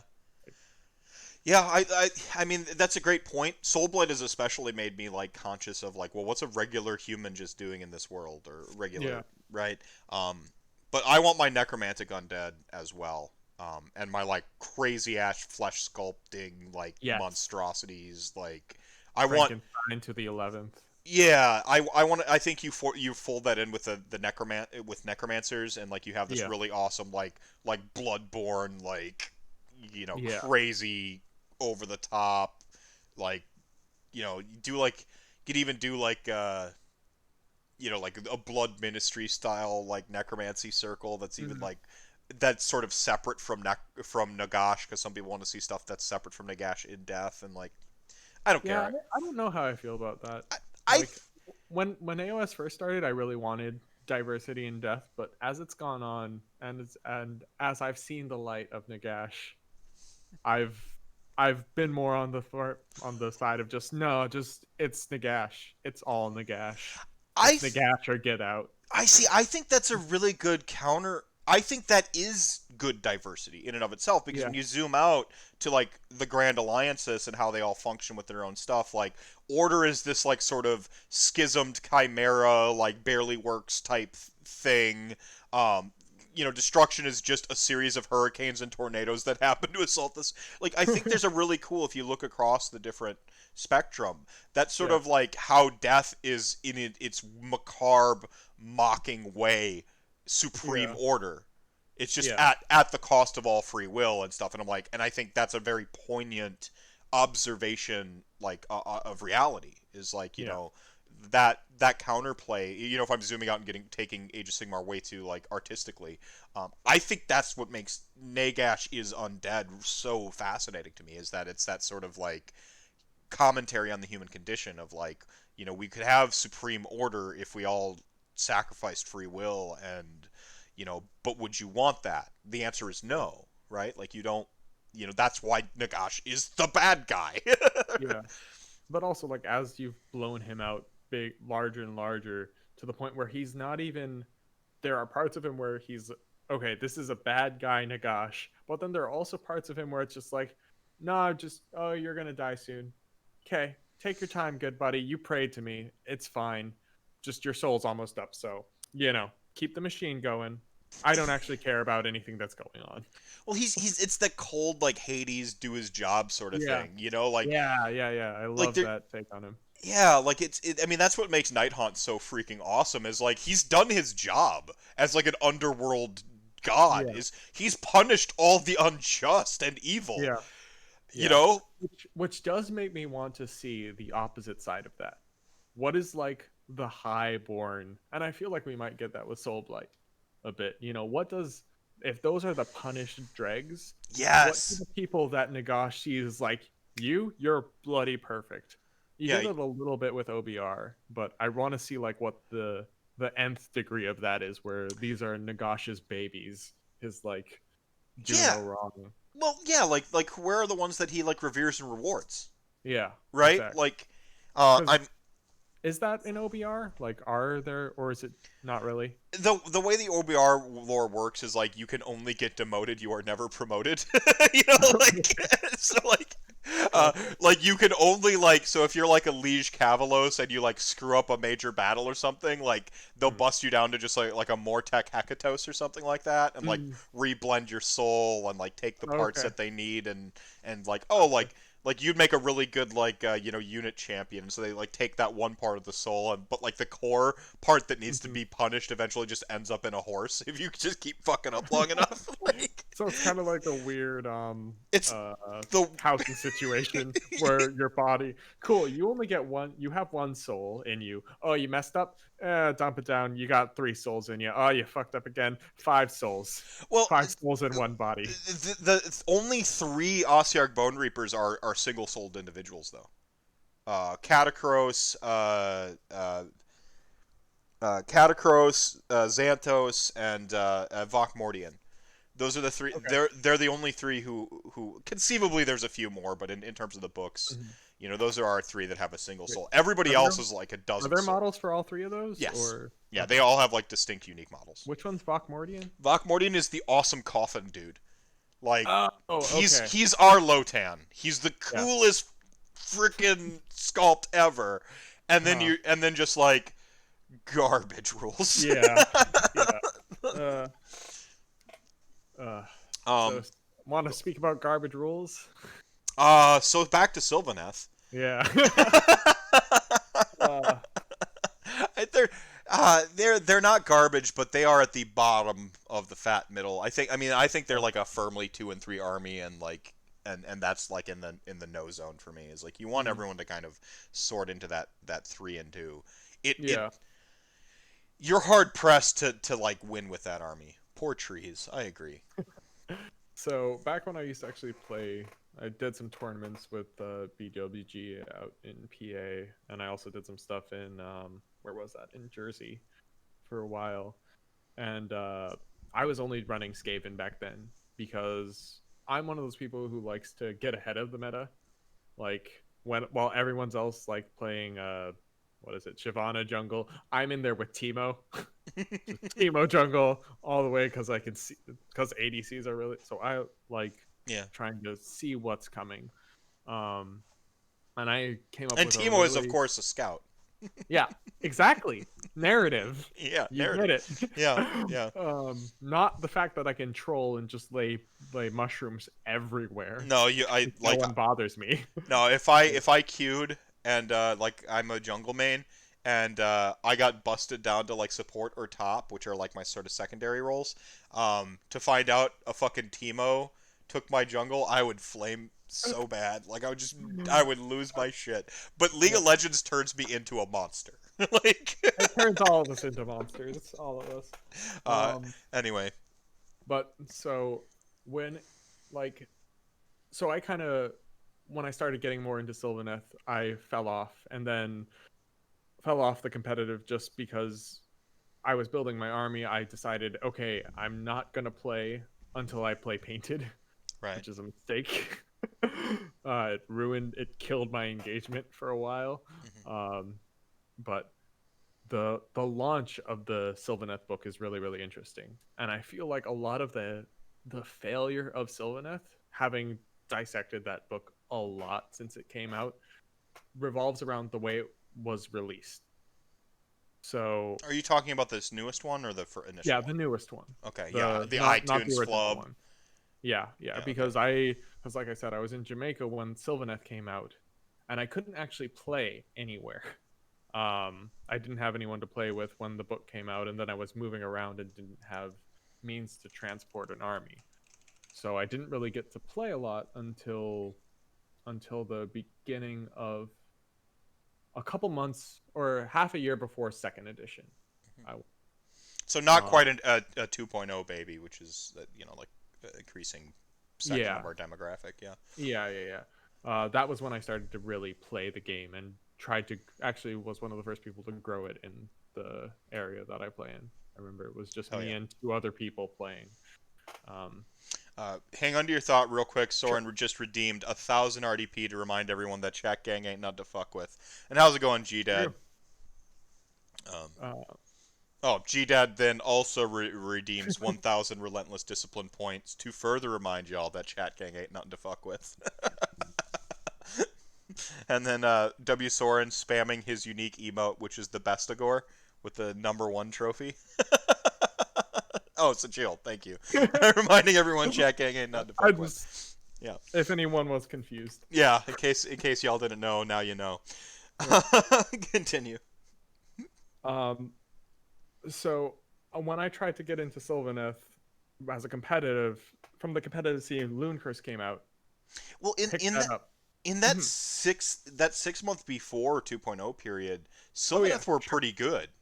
Yeah, they were, and that's actually why I didn't want to play them, Okay. because in my area I knew that I could like it was in my area it was not it was fledgling, and the list that I had constructed and started building for Sylvaneth was but box cars, just pure meta, smash faces as much as I could. I'm, And I didn't want no one was super competitive in my area at the time. It was just getting started. I didn't want to take out this beast of a machine and just roll a face, because I wanted to build the game up in my area because there was literally no one to play with. right, right. Uh, And it turns out just like crushing people's hopes and dreams isn't a great way to like yeah, draw interest to your when game. when someone doesn't understand the rules of your game, destroying them is the what you want them to feel is hopeless.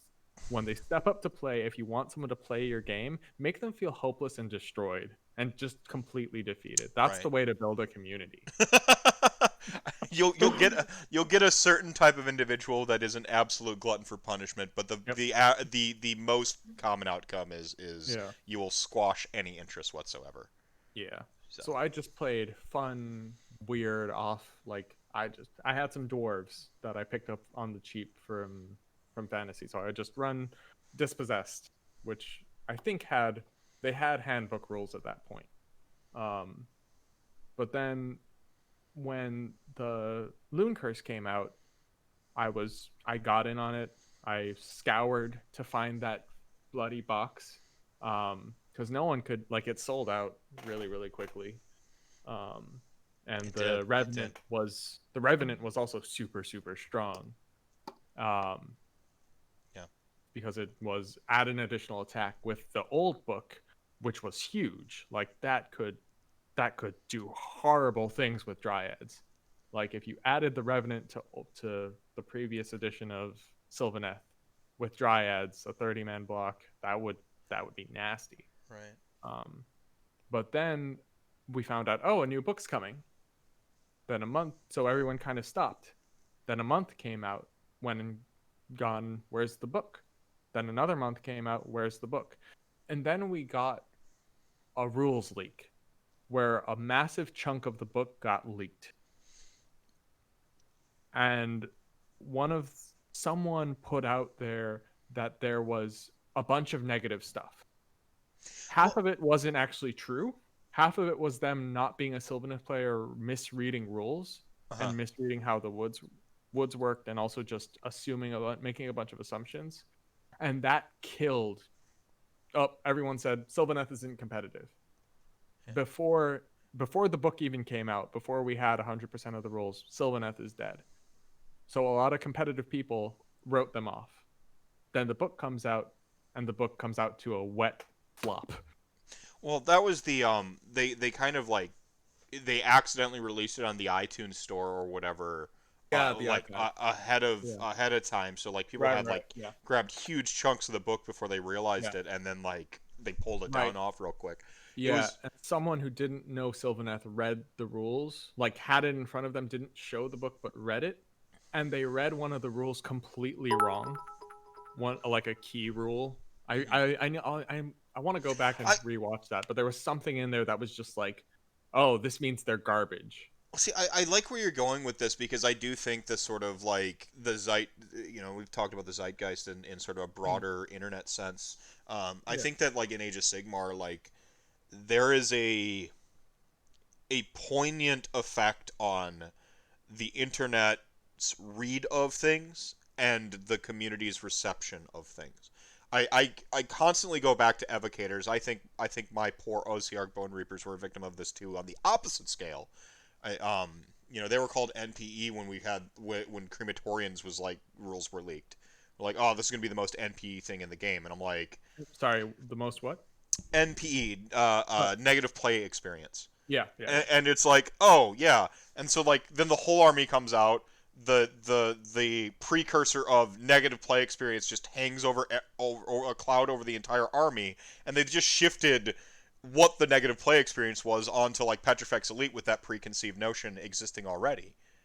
yeah, And yeah, it's like you wanted people to hate this army from the jump when you had yeah, like a couple of rules leaks, and then Sylvaneth was on the opposite side of that. Is like this is garbage. There's nothing in this book worth playing, and so it's yeah, like nothing in the book worth playing. Like there's some builds in there that are like you can play and have a decent time, but like if you already started out at that defeatist mentality, like yeah. you, See, that it was the defeatist mentality compounded by 3 months of defeatist mentality. yes, Because imagine if you had the OBR situation but for where three people months instead said, of a couple yeah, for weeks, yeah, 3 months of just people saying, "Oh yeah, no, this is a bad play experience, bad play experience, bad play experience." Then when they show up, people wouldn't play them, yeah, and w- no one would be able to even test it. Like right, you wouldn't have the mass because you need a lot of numbers and a lot of right, a right. volume to really understand how stuff is working. I agree. I agree. Yeah. Yeah. Yeah. I mean, evocators is like another example of that as well. Mhm. Like the perception of evocators was so conflated on how good people thought they were. And we watched just like everything in that Stormcast book kind of just get like nerfed. This is two Yeah. cycles ago now. Like recently, they've been adjusted back up. You know, Yeah. rather their points have gone down and their value has increased, right? Yeah. But it was like evocators are absurd. They need to be nerfed, and I'm like the internet is wrong, but like it's already in the zeitgeist, and like Yeah. everybody is just feed in that feedback loop of it, and a Yeah. harsh reality of our game is that far more people talk about the game than play the game. Yeah. And And I go ahead. it kind of bounces back to that. You can't play the game with the level of flexibility. Mhm. I can't just, oh, you say this is garbage, let me try it. You know? You have to commit 3 months of Yeah. hobby and time, and Yeah. And then like also you cannot be anecdotal either. It's a statistics based game. You cannot take something out, put it on the field, play it once, and have it fail, and then say, "Ah, yeah, it's garbage," all right, because you have to ask the question: Did you play that perfectly?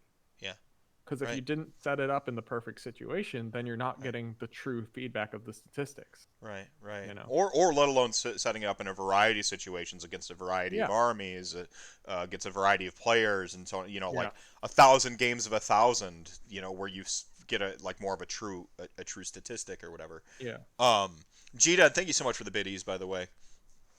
Um, no, I'm on board with you here. I think I still feel like the jury, Tyler Emerson, who absolutely one of my idols in this community. Um, he's a big Sylvaneth fan as well, and he had conversations with him, and he's been on Warhammer Weekly, kind of talking about trying to just find like he's in your mind where he thinks people wrote that book off too soon, and yeah, he has since gone in and done some research and sort of drawn his own conclusions, and I won't speak for him. Have you yeah. had the time to Is he Scrubby and Wells? Yes, Or that's Scrubby okay, Wells. yeah. Yeah. Have you had an opportunity to sort of like maybe like cut through some of that that initial I guess the void, the vacuum of like that vacuum that its release kind of was. Um, so unfortunately, I have had time to cut through it, but a lot of it's been theory crafting and just like playing on bases. I did a lot of that when the book first came out, which was just okay, just doing sub in, stand in stuff. Yeah. And Yeah. the way I test stuff is first I first I say, okay, what's the worst possible scenario that this would be useful in? Put me up against its worst matchup.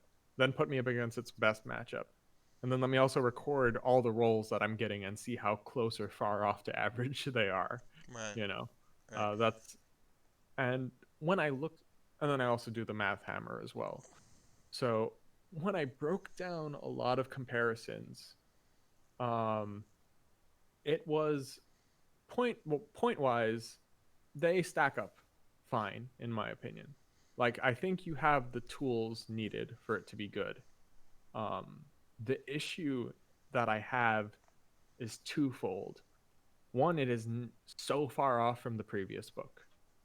Like the way the army plays is a completely different monster. Hmm. Um, the old army, it was a lot of castling. It was a lot of, you have the Dryad death wall that just moves forward, jumps around, a lot of teleporting. Our teleporting's gone in the new book. Yeah. Trees are also, in my opinion, worthless. Um, They do in the about as much harm as good in terms of blocking your own line of Yeah, sight. Yeah. in the Fixing Sylvaneth Warhammer Weekly, um, they spend a good amount of time saying, okay, how do we fix trees? Because we need to fix trees. If there's one thing in the army that we would fix, it would be trees, and it's a lot of dealing with the summoning of it. Scrubby and Wells talks about how summoning them to be able to place them in the back line so you can get that long range teleport, which was a big thing with the old version. Hi, doggo. That's Mochi. Uh, yeah. That was a big strategy and a necessary strategy of the old book. Not so like you can't do that with the new book. You don't have that option as they were talking about. But in my opinion, you don't really need that option. Mhm. You're looking for a solution that to a problem that the book doesn't really even care about, Mhm. just because it's what it was in the past. And there's a lot of instances of that, in my opinion. Yeah. Uh, I think that's certainly a fair read. That's certainly, I think like there's it's a little too finicky to rely on trees for a teleport in a landscape of yeah, a lot of armies just have a thing that teleports outside of 9 inches. yeah. You You know? can't, so stop trying. That's my. Yeah. So when I'm playing, I'm not even trying. The tree summoning is a nice thing turn 4 to like throw, to catch someone off guard when they forget about it. Beyond that, it's not something to plan around, in my opinion, because magic is so finicky. Placement, you can get zoned out so easily. Mm-hmm. And then they say it again in the Warhammer Weekly that the trees aren't that useful in this new book. They acknowledge that fact, but still there's this focus around trees because they've been such an integral part and such a. When you think Sylvaneth, you think, oh, those fiddly, goddamn, this garbage. It's so bad. Look at it. It's how do I move around this horrible thing? Yeah, the tree. Like it's iconic, and it is iconic, but it's also not like, okay, dryads get buffs from it. You can teleport to them. Sometimes they detonate. They don't. No, they Oh, don't. they don't detonate anymore. They do. They do on a 6 when Oh, when useless. someone casts a spell. Yeah, it does in nothing. 3 inches, when the moon is high, directly overhead, when And Saturn and Jupiter in yeah. retrograde, then they do something. Yeah. To one model. Yeah. Nah. Yeah. So Nah. it's not. I They block line of sight. That's what they do. Their suggestion in that Warhammer Weekly was to like make the tree lords be like trees, which I think is a cool design space, and I'm for it. But I would like for the Wildwoods to be treated closer to, and I know some Sylvaneth players and by all means all Sylvaneth players everywhere disagree with me if I'm wrong on this. Let's see. I want them to make the trees more like other army terrain. Like you have like you have the one, it can be the 3, the circle, right? Like whatever, and you set it up like other army terrain at the beginning of the game, and then that's just your terrain piece, and then it's free to have better rules on its literal war scroll, like the Bone Tithe Nexus style. Like look at this list of stuff that the Bone Tithe Nexus does, or like even like the Herdstone where it's like rend, battle shock immune. And like so, you can throw things into the furnace and summon stuff. Like the Herdstone's awesome. What a great terrain piece that is. Like just do something like that. I don't want another throne. The thrones are lame. The throne is such a. Charnel Throne is fine. You get a summon. Essentially, it says have a free command point. Sure, cool. Like that's fine. But like I mean, like the pizza oven and the corn one, and like there's all these like staircase. Just be like, okay, let's take what we know about trees, jettison from our memory, and go, okay, you have this one throwback awesome tree piece. Now you don't have to bring a billion of them, and then you can like hinge, like the notion of like wild woody stuff on tree lords if you want to have other things teleport to them or project whatever, but then have that like the actual wildwood itself, the army terrain feature, just be its own, like a war scroll that does something awesome. So I actually have a theory on this one, with how so this is a little bit of an out there theory, and the timing of it was super specific back in the day, and it kind of got messed up by the release of all this stuff. But remember meeting engagements? Remember that? Ever heard of that? I recall it. Is that the one that told me just put my base off the table? Maybe. I don't. So my harebrained scheme with this is it was a big chunk of the 2019 General's Handbook. It was. And I think they were planning on it being a lot bigger than it was. I've still never played one. I've never gotten someone to play one. There's a couple people out there that enjoy it. If you enjoy it, hell yeah, continue. I like the tournament structure idea of it. I like that piece. Take that piece and then just like, it's already printed, so it's not going to ever disappear. Some people are going to like really latch on to meeting engagements, just like some people really latch on to Warcry. Yeah. It's out there. People can still play that. Whatever. Yeah. But like, we don't need to design the game around it. And I think that's my worry, is that maybe they thought about that somewhat when they designed some rules. Yeah. So when I when I read that whole thing, a big part of it is strategic placement of terrain. Hmm. Well, if you just read the book as it stands, like that is a huge part of meeting engagements, is being able to strategically plan terrain placement, Hmm. which is not something people who play Warhammer do. Yeah, You I know? walk up to the table and the terrain's already there, or Yeah. we just spread it out kind of equally to make sure it's fair on both sides of the table. We Yeah. roll randomly, and then like boom. Yeah. So they were creating a problem. They were solving a problem that didn't exist. This is called what is a solutionism, right? Yes. Yeah.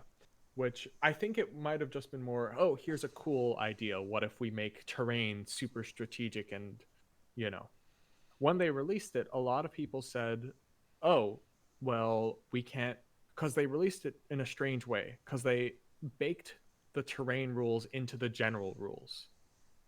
Like they did a, like if you go back and look at that book, the way it talks about terrain, because this was when the Skaven gnaw holes, oh crap, we can't use our Skaven gnaw holes anymore. Right. You remember Yeah, that? they broke them. They didn't quite Yeah. deploy correctly. Yeah. They, but when you actually look at raw, like rules as written, they technically didn't break.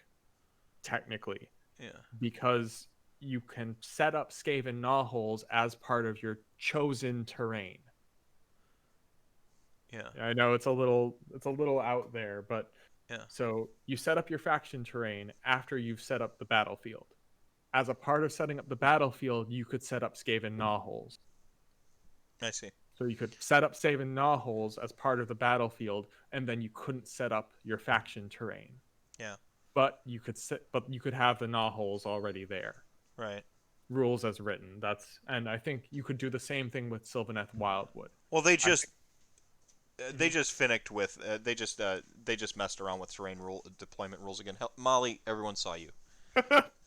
Literally everyone saw you. If you could have just no, okay, no, you're just gonna crawl. All right. Thanks for the show. strange, such a strange dog you have. Yeah, the weird doggo on camera there. Good night, G-Dad. Thanks for hanging out with us. Yeah. And Yeah. sorry to get kind of No, no, no, like, no. that's been on my mind for a long time, because then the Wildwoods, you can set up 3 Wildwoods, like 3 individual bases. Yeah, so And you're go, I go on yeah, the terrain deployment with their little grid deployment thing. You're yep, like I go, you go, I go, you go, and then like you yeah, set up your 3 Wildwoods. Yeah. yeah. And then the book is drastically different. And also, those 2 releases were supposed to coincide. Mhm. Like, if the book didn't get delayed, it would have gotten released at that exact time. And we might be having an entirely different conversation about Yep. Sylvaneth and like how they release Yeah, the terrain and stuff like that. Yeah. yeah. Yeah. And just because there wasn't that, they never even talked about it. By the time Sylvaneth came out, the meeting engagement was dumb. The rules were broken. The terrain rules are broken. We need them fixed right now. Because, You also had it flanked by other more enticing army releases. yeah, You know, Corn came out, Flesh Eater Courts, I think came yeah, out, right? Like you had it flanking that book. yeah. Um, I think Fire it's kind of, Slayers kind of went under the radar too for a while because there was such a yeah, they were in that same they were in that area. Yeah. same beginning of the year pre GHB sort of release there. Yeah. Um, yeah, it was weird. It was a weird time, and I wonder. They said 12 battles or 12 new armies or whatever, and they or 12 new battle tomes, and they got there. So Yeah. awesome, kudos. I wonder. I don't. I've still been lenient on the meta for two reasons. One, Hmm. I said if they update all the armies in that span, I will give them leniency, and I'm a man of my word, which is why I haven't busted their chops on some of the like rules that are like either like oh, I wish they had done this or they had an opportunity to do this thing. That's why I haven't like played the woulda coulda shoulda game with all that, because I'm like they still released 12 Oh, battle I tomes. absolutely will. Yeah, I know you will. I think Yeah. a lot of folks will. Yeah. My boy Haywo loves this game. Um, That he um, does. but like I said that if they do it, I think I'm like that's super ambitious. If they do it, Mhm. then I won't bust their chops. So I extended that. I put them in the bubble. The bubble is a sacred space where things go, and it is protected from my scorn for a little bit. Uh, Sick. of course, the bubble is taking on new meaning post-COVID, but Uh, I used to cast my sphere of protection prior to that, so I actually stole that from a movie reviewer who used to have the bubble, and he would literally put the thing in the bubble in the corner of the screen huh. on YouTube. I can't remember his name off Who the was top of that? my head. I can't remember that. He does. He's a big horror movie aficionado. Mm. I haven't watched his stuff in such a long time, but he'd be like, okay, like this movie sucks, but I'm gonna put like Judi Dench's performance in the bubble, and she goes up over Oh, here. okay. So Yeah. he would do that. Is what he Yeah. would do, and so I get what you mean. I've co-opted that, and like Gotcha. so I put GWs in that bubble in terms of criticism on that thing. I'm like, I'm not Gotcha. going to criticize them because if they do the ambitious thing, they get all 12 tomes out. I was going to put it in the bubble. I'm going to go up over here and go, okay, fine. That's fair, but it's the Sylvaneth book is so uninspired. Well, and that's the thing It's is just, like, would you have rather just not had a new book and waited for them to get it right? Right. That's an oh yeah. open philosophical question. Y- Right. You no, because I hated the old battle tome. I greatly prefer this battle tome. Like that already I'm, makes you I'm like about to get crucified. yeah here, but yeah I greatly prefer the design of this battle tome compared to the old one. right. Not. I hated the one drop thing. I hated that, like, because Well, the Sylvaneth's main mechanic was okay, one drop, bam, we're on the table, we're in your face. We have everything in one super battalion. yeah. Um, I didn't like it. See, I never liked. they broke both Winterleaf and the other one. Well, Winterleaf is the major one that got broke though. It's like In the new book. yeah, like the whole like hyper spellcasting awesome like can compete with Nagash in the spellcasting Oh, phase. right. Yeah. Like they Yeah. just utterly broke that's not Yeah. something you do anymore. Um Yeah. like See, I go ahead. the thing is, the person who wrote the Sylvaneth book does not love Sylvaneth. So it's Like, not a passion project. Yeah. yeah, it's a very by the numbers book where they're just ticking boxes, oh, gotta have this, not really looking at the greater, not really looking at, okay, well, Winterleaf, they're super spell heavy. So let's just give them let's give them the auto unbind. Let's give them something. They just said, okay, +1 to spell casting, here's a spell. Your artifact is spell related. Cool. But it's uninteresting. It's not. This is Yeah. what kind of what happened to like Realm Artifacts. So they're like, these are Yeah. way too interesting for the game. Let's get rid of them and replace them with +1s to hit and reroll ones. Like Yeah. ooh. Like, Yeah. no, that's a fair read So, too. Like I that said, being said, I'm a man of my word. I put them in the bubble. I yeah. gave them one full I'm giving them one full calendar Yeah. year. And you definitely can. Before Definitely I can. pile on with the rest of folks because it's like I just wanted everything updated. Yeah. Once everything gets updated and to use the current language, which was my big thing, Yeah. I'm Yeah. like from there.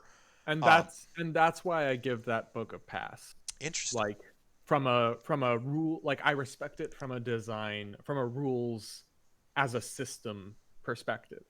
And I like Interesting. it better from a rules as a system perspective. As a Sylvaneth fan, I hate it.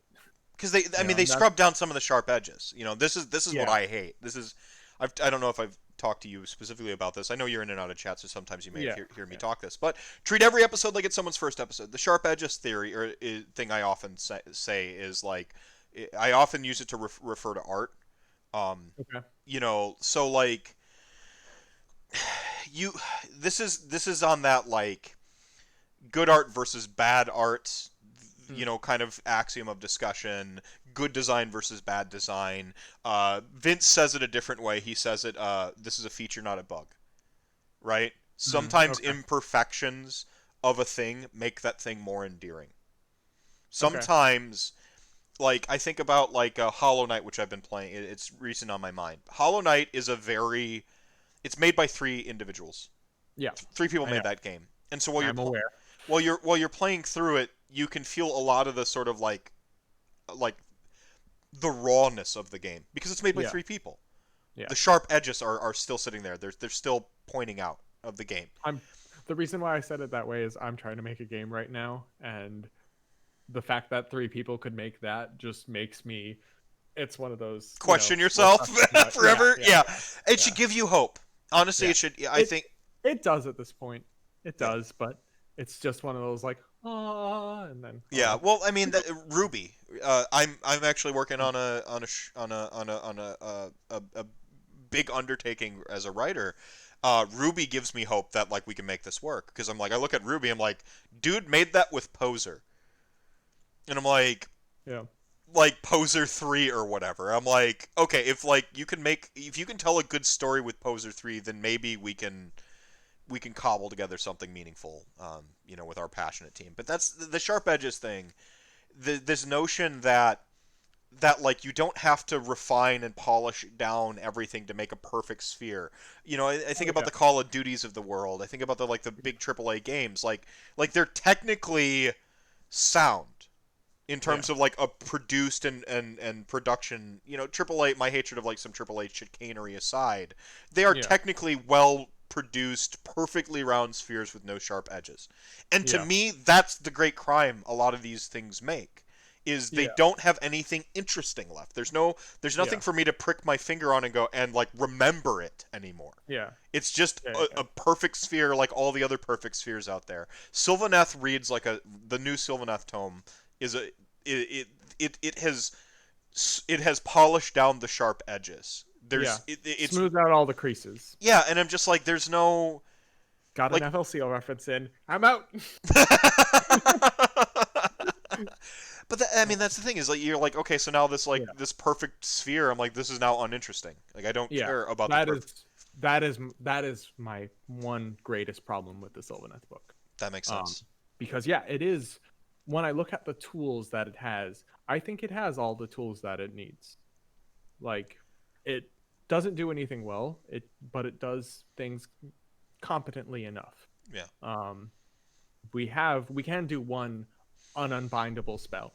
We have that in the book. If we want a one spell, we can get a magic off no matter what. That is in our that's possible.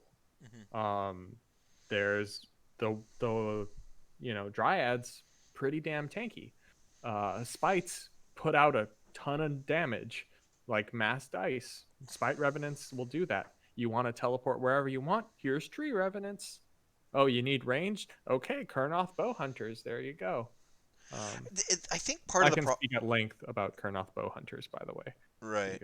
Yeah. But No, I'll let you. okay, What's your take on Kurnoth Bowhunters? And then I can go and refill my water. sure thing. Um, Yes, I'm drinking water tonight. Where's your RantCast drinking game tonight, everybody? okay. Yes. So Kurnoth Yeah. So Bowhunter Kurnoth specifically. bow hunters specifically. All Yeah. right. So they occupy this really, really, really bizarre space. Um, they are a ranged unit that is decent at ranged. They have a 30-inch range, so they're great at that long range shooting. Um, hits on fours, wounds on threes, -1 rend, D3 damage. It's decent. It's fine. A profile like that, you know, not bad. Um, you compare it to things like salamanders or other hyper god tier ranged units, and they're fine.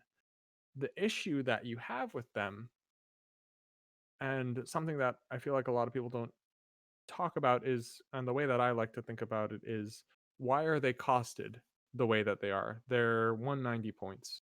Um, what are you buying for that? One of the things that you're buying for that is a 4 wound unit that with a 4-up save that re-rolls its save in close combat and also has a close combat mortal wound output. So when you look at that, you see that stat block and you see those 3 abilities and you say, well, what does this want to do? This wants to be in close combat tanking, not in range tanking, because the re-rolling saves is only in close combat. So you're paying for that.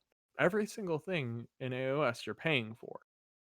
And when you compare like that weapon to the scythe or the swords, I think it's about equal.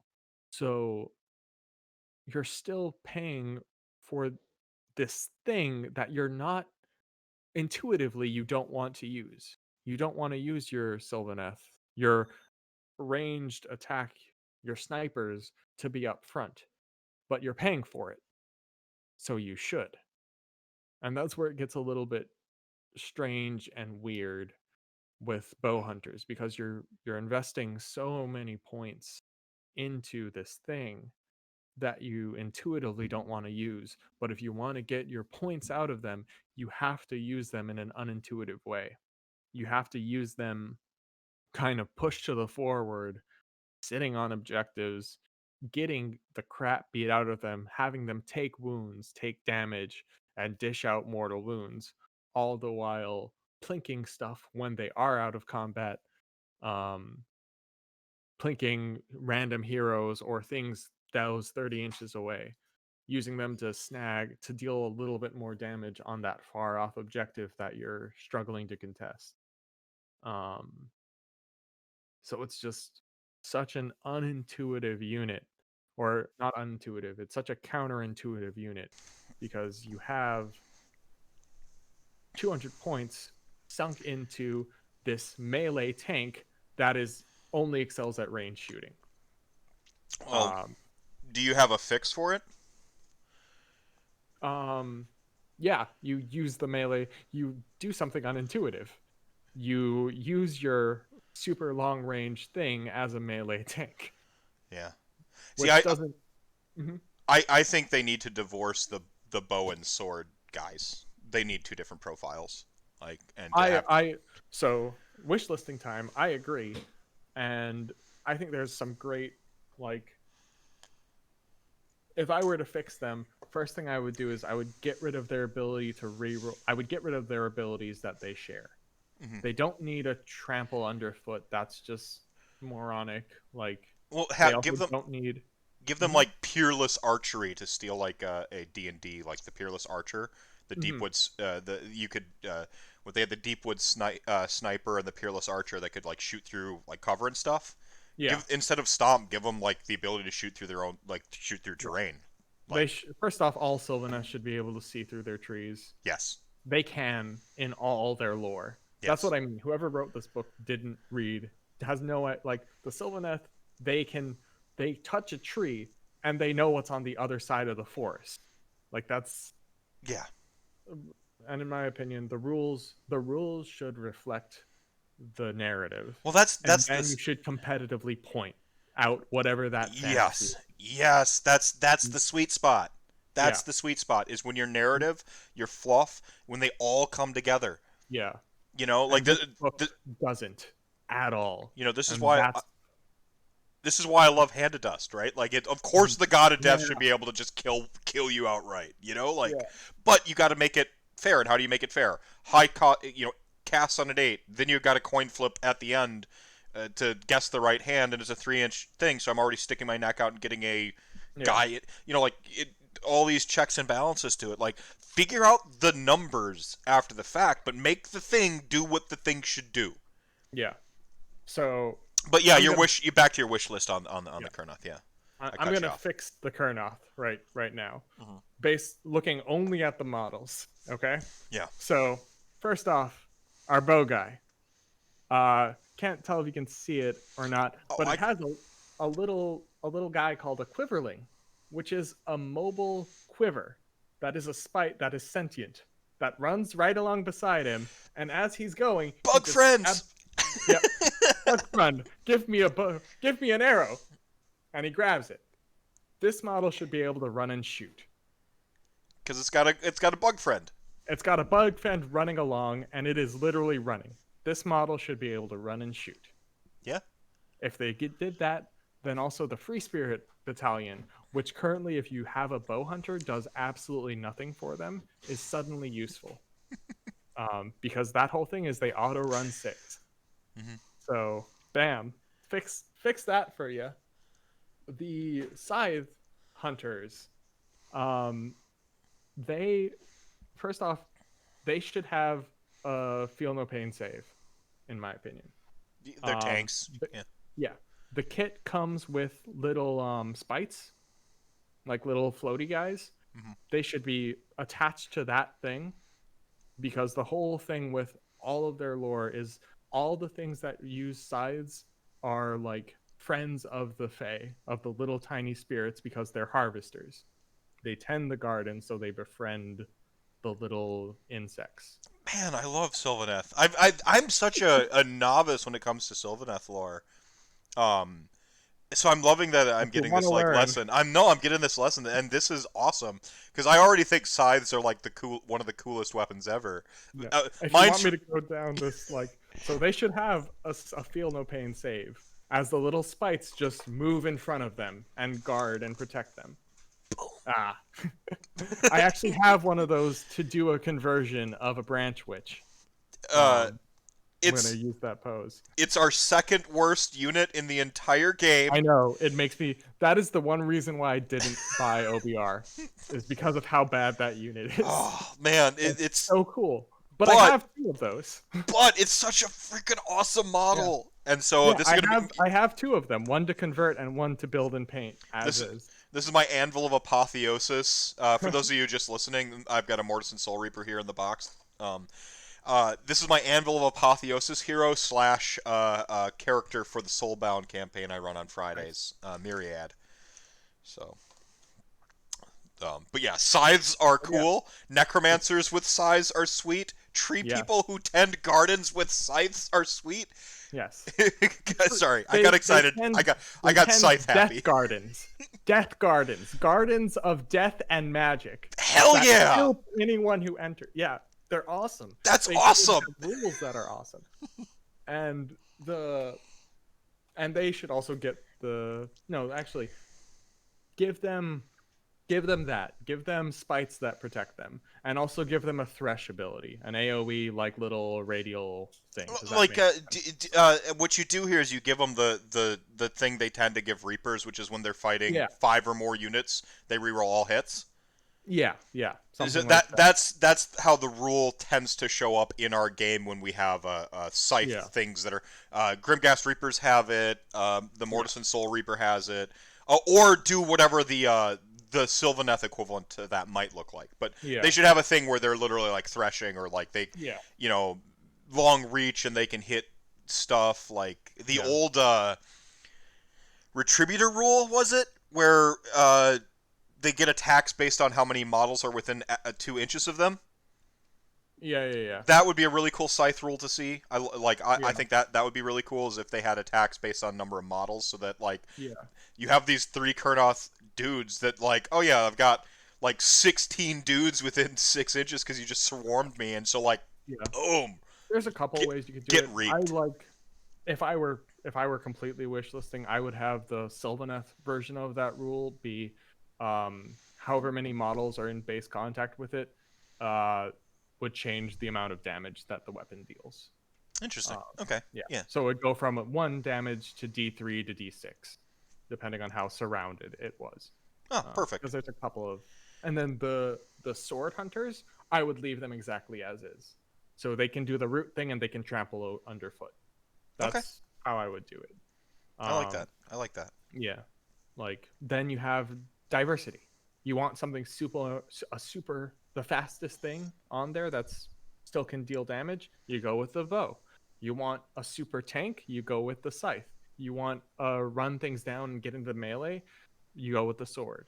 And That this gives you choice and option as opposed to just one more rend or 2 inch reach and a this little different damage. Yeah, this allows you to also play with the dials a little bit based on like the points Yeah, because a ranged unit yeah, probably shouldn't cost the same as a melee unit at face yeah, value. Like yeah, these just aren't congruent. So yeah. yeah, And it's I like, you can play with those dials like oh the Kurnoth with bows like someone found this busted ass combo they're overperforming oh their points go up 10 and we don't yeah, have to touch the not a problem tanky one that yeah. no one's They have taking. split them out now, but they are the same. They are three different profiles currently, but they're all the same points, and they are virtually identical except for the weapon. Yeah, And for me, that's just dull and boring. Why would you I do agree. that? I agree. I agree Um, with you. And GW archers, hired this man as a consultant. if we want to get really into the weeds, if you want, I can keep going on this Yeah, tangent. no, go How ahead. I This is would, fun. how This I is would like improve. Um, so woods, I do No, agree see, with this what. isn't the weeds. This is the topic, which is Sylvaneth. Oh, One well, hour yeah, you're talking right. You're about right. Twitch. I get, You get yeah, excited and then self-conscious about how excited you yeah, are about. Yeah, no, keep exactly. going. Yeah, yeah, Embrace it. yeah. Embrace it. The passion Um, is what drives this channel. so I'm just gonna touch on the woods. The woods, first off, as Vince has said, forget the touching tips game.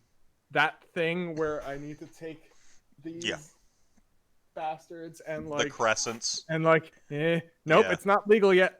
It's not legal yet. It's not there. It's legal. It's legal. Nope, not legal anymore. Fuck, I messed it up. yeah. That game is not. That's dumb. It. Just have them be standalone things. You place start of the game. You place 3 of these. Yeah, 1, 2, 3. Done.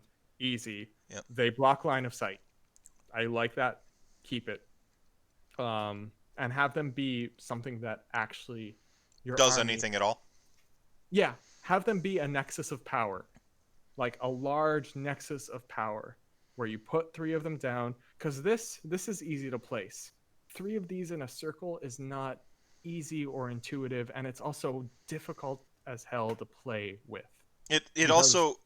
Go ahead. Mhm. You said it because you have to reach your hand under and it blocks it. Like this I can easily move models through. Hmm. 3 of them I can't because they form this wall of garbage. Yeah. No, I think there's the having to touch tips, the mini game. Mhm. It just it's my least favorite part of Age of Sigmar, which is finicky little Yeah. micro movements and stuff. I'm like, that is the least significant and interesting part of the game to me. I don't care who the most precise measurer is in the universe. Like, I don't Mhm.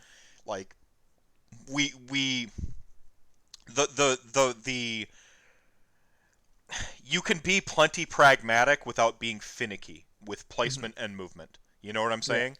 And Yeah. I'm not interested in the truly finicky Yeah. gotchas and like little I don't know.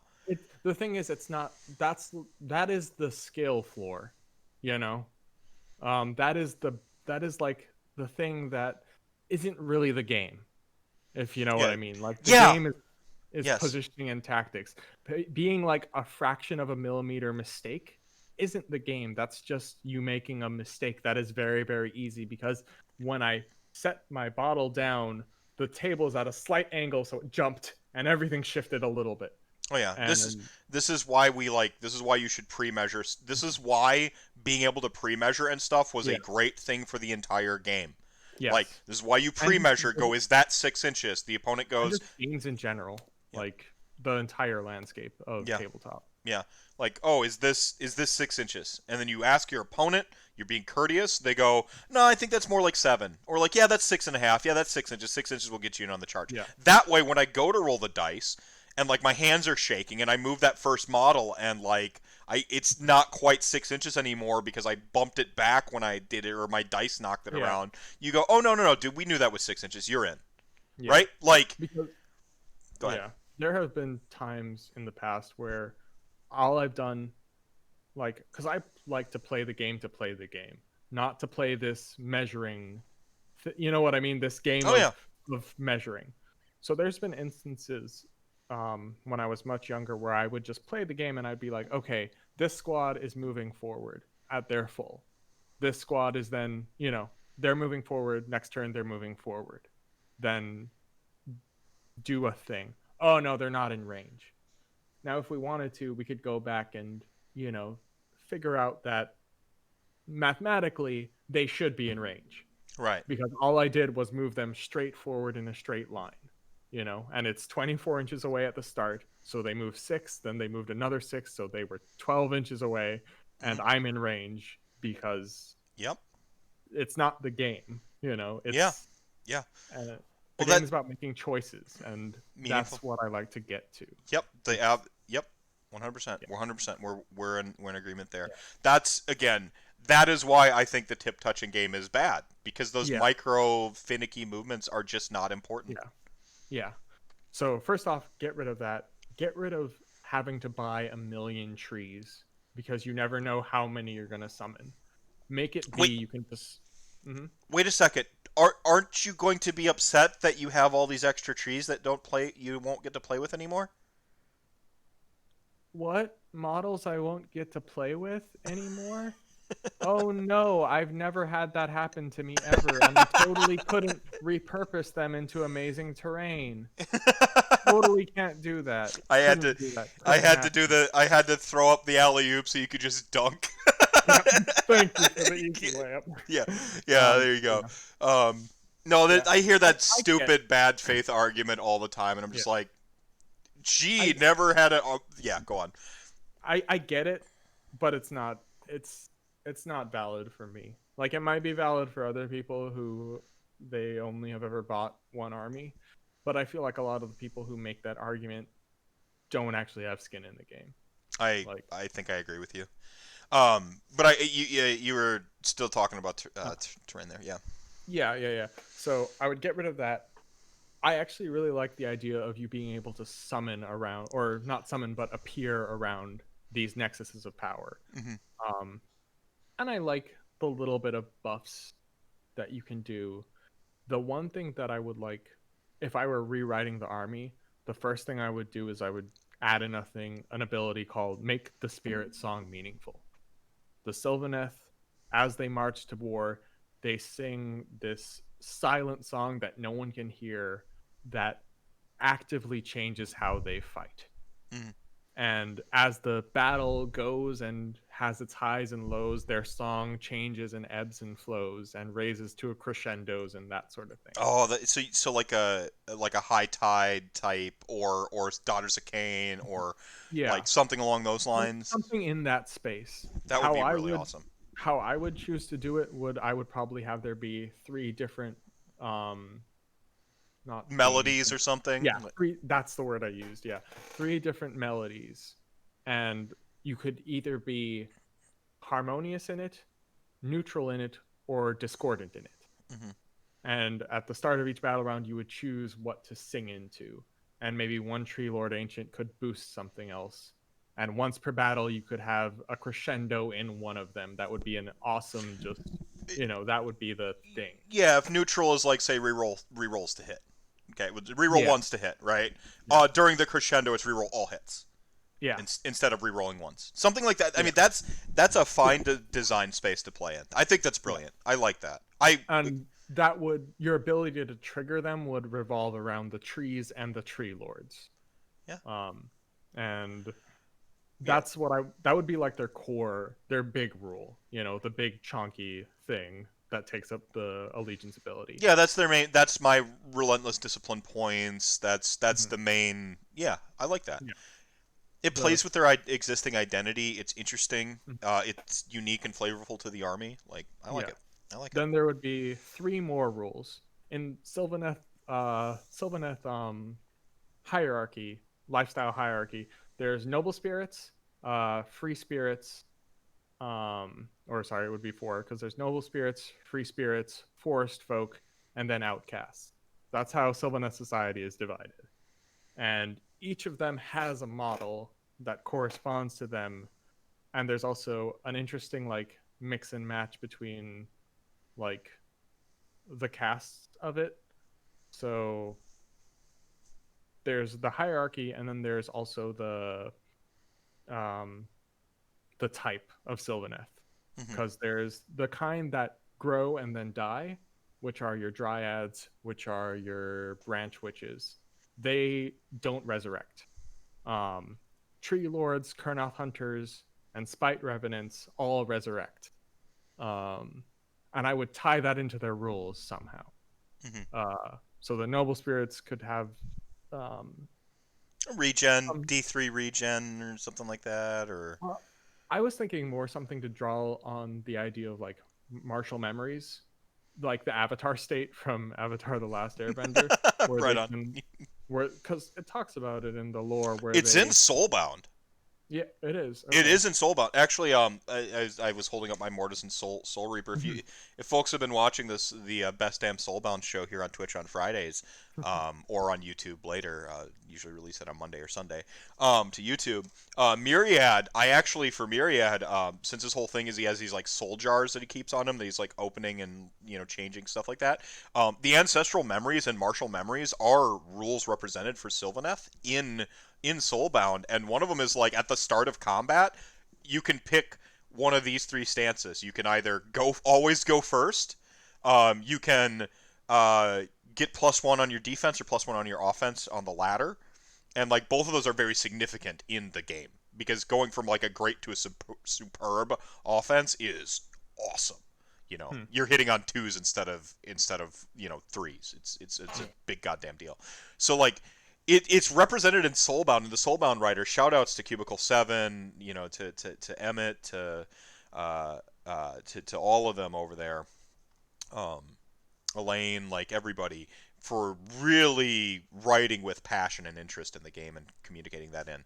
Uh, Games Workshop, like I know it's your property, but like, come on, you've got some like slam dunks here where you can take Yeah. this flavor and really amp it up in the models. Yeah. Um, so all of those ones with the lemma, they have that gem in their center. Uh, Right, right. with the Kernel Hunter, they they showcase it really really well Yeah, this is because that. you can see through the model, and the lemon tear is just sitting there like encased in vines, and you can see it from the front and the back because the model is hollow. Yeah, that's the And glow I was talking about how you were kind of painting that up. mm, gotcha. Yeah. And like to not have a rule for that, what are you doing? Hmm. You know, to not bake that into the rules is just, it's like, it's crazy to me that they wouldn't, you know, Yeah. because it's just such low hanging fruit. But yeah, I would probably have it be like some sort of +1 thing that you could just turn on once as like you avatar state for the briefest moment to remember, oh, my seventh incarnation fought the ever living crap out of y'all, and I know exactly how you're going to swing your sword this next time. Oh, Boop. Yeah. it could be any number of like interesting things. They get a Yeah. like a awesome like a 4-up feel no pain for a turn because they go into a perfect defense, or Yeah. like you can do interesting stuff with it. Like Yeah. I keep arbitrarily throwing out rerolling ones to hit, rerolling all hits or Yeah. +1s because they're So, communicable, easily yeah. understood. But you can do interesting things with this design space. So with the Sylvaneth army, that's one of the things that I don't hear a lot of people talking about is the way that the book is currently designed. In every single combat, you should be re-rolling all your ones to hit and wound. That's like the book is built around that one mechanic. Hmm. Like there's a million ways and a million different paths that you can build, and all of them build into re-rolling ones to hit and wound. Um, Yeah, and like that seems to be the main drive of the army, like because I Bone feel Reap like it's not a thing with a lot of other armies, but Bone Reapers have that in terms of they're getting you should be getting a +1 to hit somewhere. If you're not mm, getting a yeah, +1 to hit across your army, you're not maximizing your army. And so Sylvaneth have it in the forms of getting rerolls to ones to hit and wound, and you should just yeah, have that, right? Yeah. yeah. It's And a then the way that they play currently is you also want them always you play tentatively with them in a weird way. You send they play much like how or not Zerg, well also Zerg, but Tyranids feel. You have these giant centerpieces that will be close to the combat but not really engaging because all of their big things have ranged. And I don't know if, well, well, the Dreich is a whole prime example of this. So she's yeah, shooting 20 bees from yeah, behind. What is it?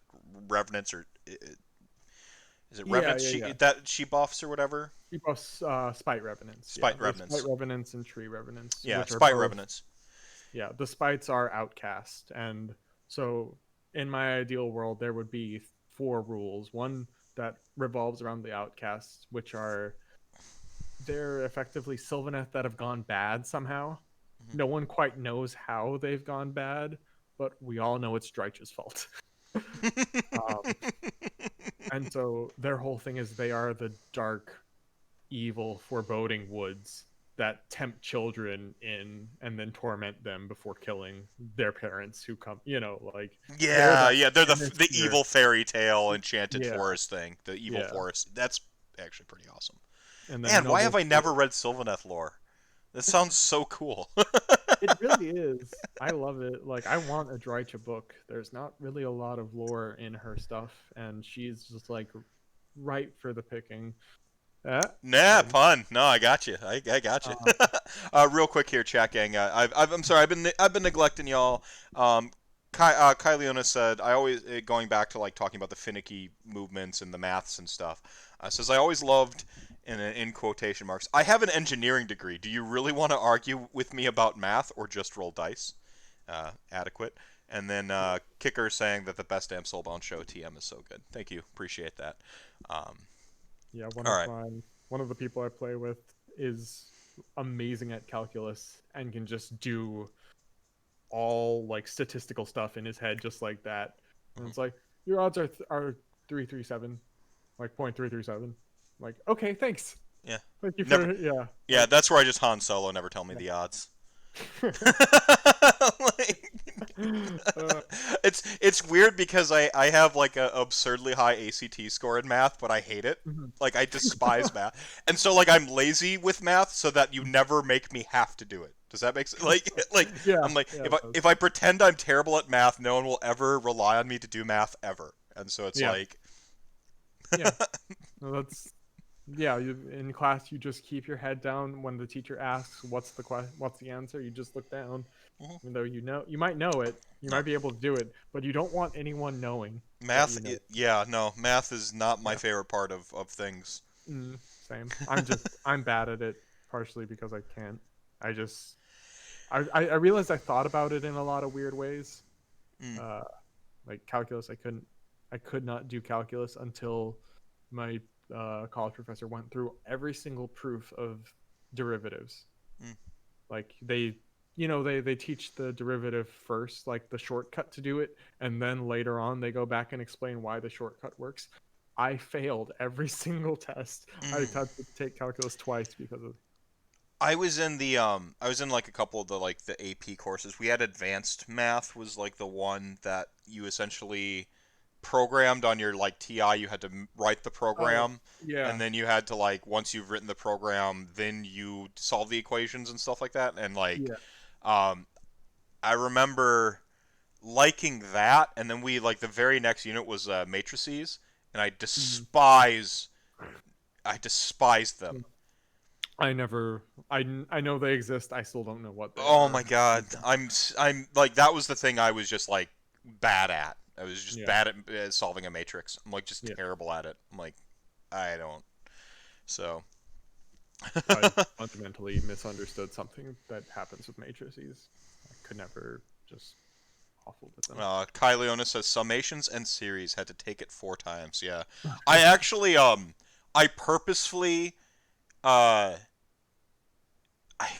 I can't remember how I was able to set it up to where I got into like the really lame math for my elective because they wanted me to take like the more advanced math, and they're like, you got like really good on your ACT, so you should be at this level course, and I'm like, no, I'm really bad at math actually, and so like I'm like, can I test into or no, I set it up to try to test into a thing, and I got so bad on the test purposefully that I was allowed to take the lame math. like, Uh, and then I just aced it, and I'm like, Truly villainous. Masterful. yeah, yeah. Masterful boy. My college master stroke. Of course, I made the mistake of not taking electives year one. So like Mm, year two was fucking. I was all out of whack. Anyway, yeah. back to the real topic. Yeah. Wish listing more So Sylvaneth. yeah, the way that they work right now is just so it's full of those weird contradictions. You're big. You know Durthu, of course. Yeah, he's your beat stick, right? You want him in and dealing damage right away. He has a decent ranged attack. No one knows that. He has a decent range attack. I I still just remember the time Spirited Durthu rolled all sixes, all sixes. Mm, and Yeah. just full to deaded Haywo's Stonehorn. And it was Yeah. just like you hear the jackpot like slot machine noise, and I'm just Yeah. like that 0.03% chance of Durthu just popping off and it just exploding Yeah. full to dead through Stone Skeleton. I'm just like, that's fucking hilarious. Yeah. No. It's like you have like see him and you think, oh, he's super fragile. You want to missile him in. Like that's what your mind tells you to do. Mm, But the thing is, you have trees which block line of sight, which he can stand in, and you can position him in such a way where he can only be shot by one singular line. You know, mm, if you're talking about the engineering side of the game, you can set him up so there's just one single line mm, that can hit him, nothing else. So the way that I use him is I sit him in there and shoot stuff, or in more casual games, I move him out. But you can heal him like 3d3 every turn with an amount of healing that Sylvaneth has. mm. So I sit him there and I have all my dryads and little gribblies rush forward while he's just with his sword that glows and shoots. The sword is the thing that actually fires a laser. His sword fires a laser that just causes a burst of green energy. And I just sit him there while the little dryads run forth and just boop, boop, boop until like turn 3, where he'll usually be around 3 to. I'll try and get him back up to full and then run him into melee. Because by turn, if you have a full health Durthu at turn 3, that's Yeah, he's just a that's wrecking ball. Yeah. yeah, that's he can't be stopped. And Yeah. like that's how you want to play with a lot of the Sylvaneth. All the bigger stuff you want it to be patiently just waiting. Well, the Drycha And plays like that too. Like, she sits yeah, back and she yeah, shoots bees. Well, it yeah, gets protected by the spite revenants, and she just like did it at 20 bees, 20 bees, 20 yeah, bees. Okay, you're yeah, thinned out, you've been scrapped up, and then she charges in, goes combat mode, and yeah, like smashes the crap out of whatever's left because she is squishy. The problem is shooting; they'll just like shoot her off the table. Like she will yeah, die. but they can't. Only well, unless you're fighting against flying shooting, which for some reason trees, if something is slightly elevated, the trees just become invisible. Yeah, you just like did it. Yeah, which has always irked me. Yeah. Like, why is something that flies?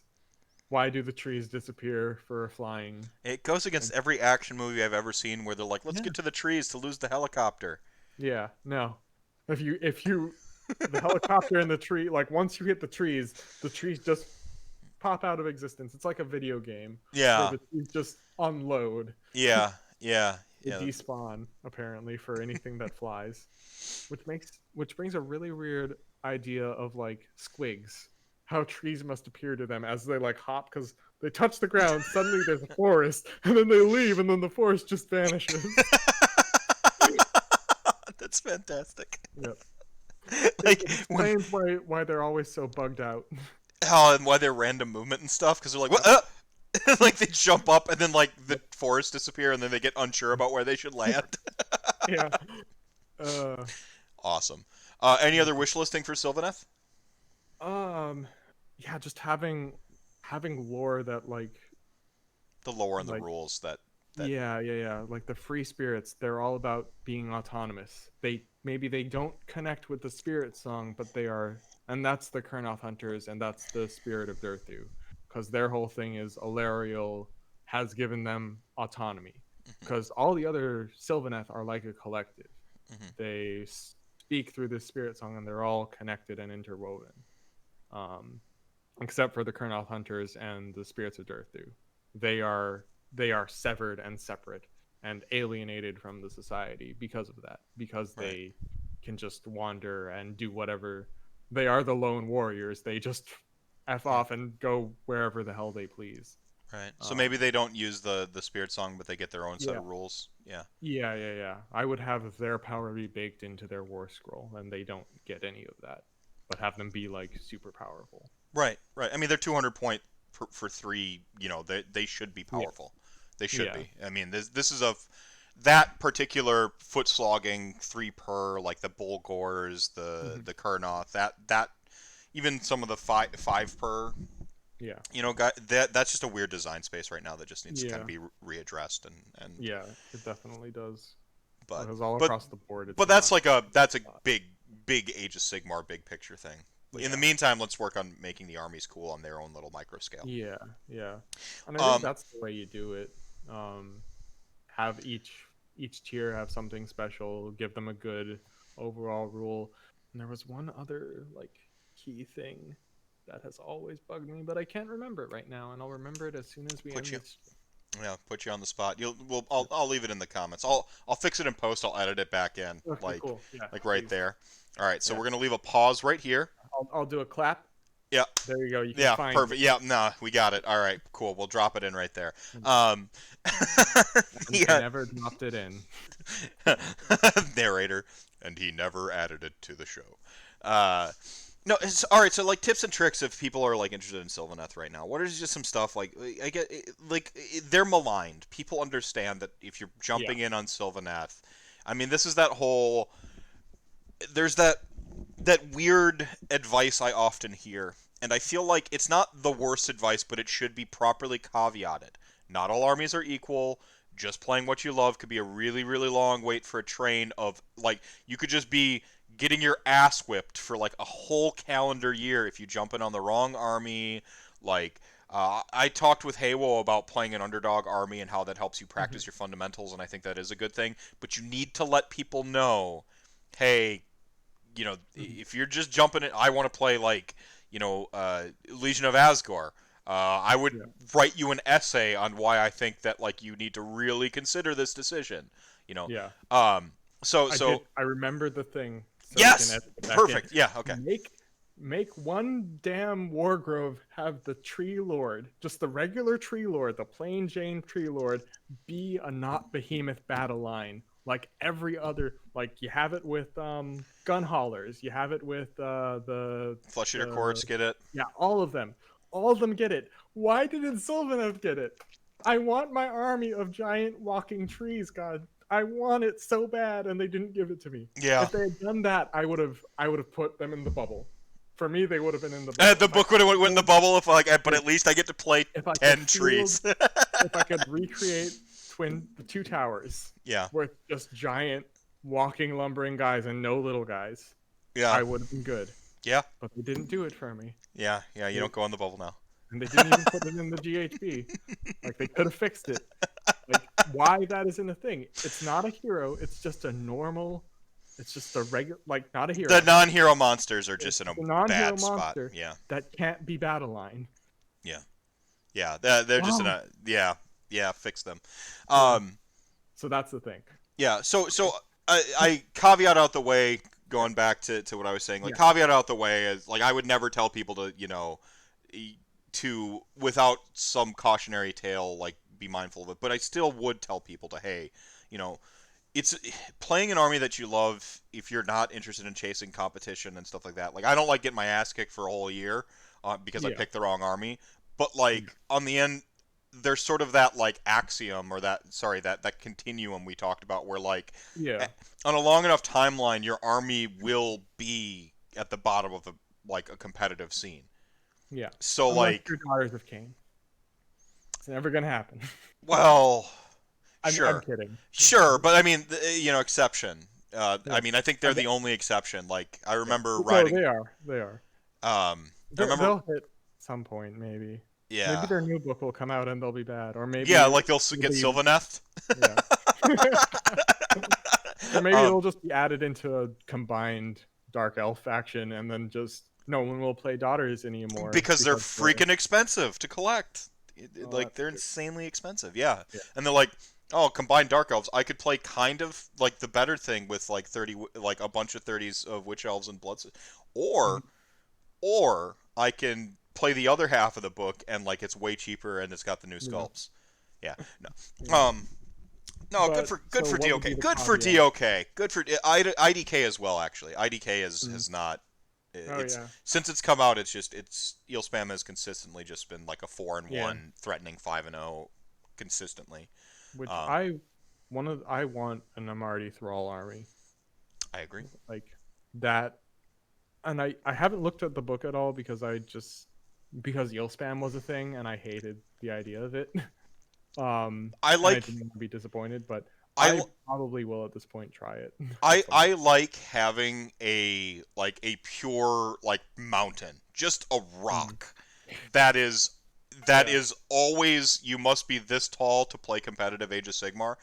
Mm. I love having that in a game like this. Actually, Mm. I know that makes me a weirdo because most people hate eel spam. I love that there is just this rock that says, "Okay, you think your army is great, but can you beat eels?" And it's Gotcha. been the same puzzle. Litmus test? Huh? Yeah, the litmus Lit- test, that sort of Yeah. gatekeeper army, not in the negative social sense, but like in terms of just Yeah. like, you must be this tall to ride the roller Yeah. coaster that just stands outside. Like I love that IDK Defeat has me in combat to proceed. right. The Gundyr Yeah, of Warhammer. yeah. I love that. I personally love that. So like, please don't nerf eels just to make thralls good. Just separately make thralls good. Yeah. Um, you don't need to nerf the good thing to make the bad thing good. This is a fundamentally flawed thinking process. A lot of the community has this thing, believes this way. A lot of Games Workshop seems to do that too. They're like, oh, this thing's too good. No, other stuff is bad. Just bring the bad stuff up to that level. I watched it happen with what was it, Bulgors and Enlighten? They're like, we're gonna drop Bulgor points down to like enlightened on discs, and like now maybe you'll be enticed to take them. And I'm like, no. Yeah. Like, if I want to take them, I won't feel as bad, but it's not going to entice me to take the bad thing that doesn't fill the same role as a 16-inch flying melee powerhouse. Like, come on. I'm I'm I stand in the camp that things aren't good or bad, they're just inappropriately costed by Okay, and large. okay. Like that's just the way I think about the game, but I do get like Bulgors should do so much more. They should be cool. They are not currently You cool. could drop them to 120, and I would still probably take Bestigor over them. But they should be at 120 because then it's a decision at all. Yeah, yeah. Um, anyway, no, I don't want to get too in the weeds. The It, point I yeah, was trying to make is like I think you got to caveat play what you love, but I do still believe that if you play what you enjoy, you get a little bit more return on your investment because if you aren't one of those people who can chase the meta, and I don't like using chase the meta because I feel like that's got a negative connotation. If you're not one of those people who can afford that sort of like 3 month time investment rotation of an army to keep with yeah, it, like if you can't do that, if your tome's not deep enough to even facilitate that, yeah, um, if you're playing the thing that you love for the long haul, like theoretically that wheel will come back on top, and then you'll be look at Seraphon, right? Seraphon were down and out in garbage, and now they're everyone's boogeyman. Like yeah, on that long enough timeline, the thing rotates back in. So if you've been playing what you love, learning your fundamentals from the back foot, and then now you become a threat. Like I think that stuff's all important to caveat. yeah. But what's the advice that you would give people who want to get in on Sylvaneth? Okay. A new person who's has Yeah, no I mean Sylvaneth is one of those like one of those big new player armies. yeah. Like, it's just a From like it's yeah. from like a tactical standpoint, it would probably be in invest in understanding your troops. Invest like pick one of you have three options pretty much. You have dryads, you have tree revenants, you have spite revenants. The community is dead set on dryads because that's what was good in the past. So everyone who played them has them. So they think that's the only way. That is not the only way. I did 100 or not 100. I think it was like 80 tree revenant army just to test. And 80 tree revenants getting some of them getting an additional attack fully buffed, teleporting in and charging on turn 1 is scary. It's rend 1, one of them has damage 2. Like that can eat face. Well, So, that's a volume of dice type thing, right? yeah.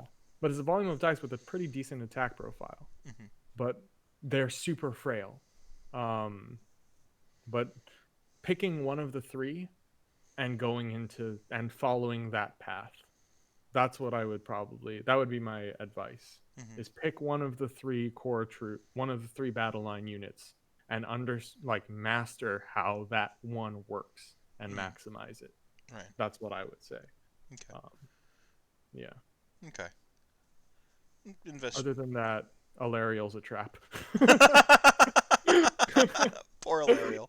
Yep. Poor I think Alariel. she does work. I think she's not bad, but she's a trap. You don't. She's a buff piece. She sits back, she hucks her spear, and she gives every single person near her D3 heal every round.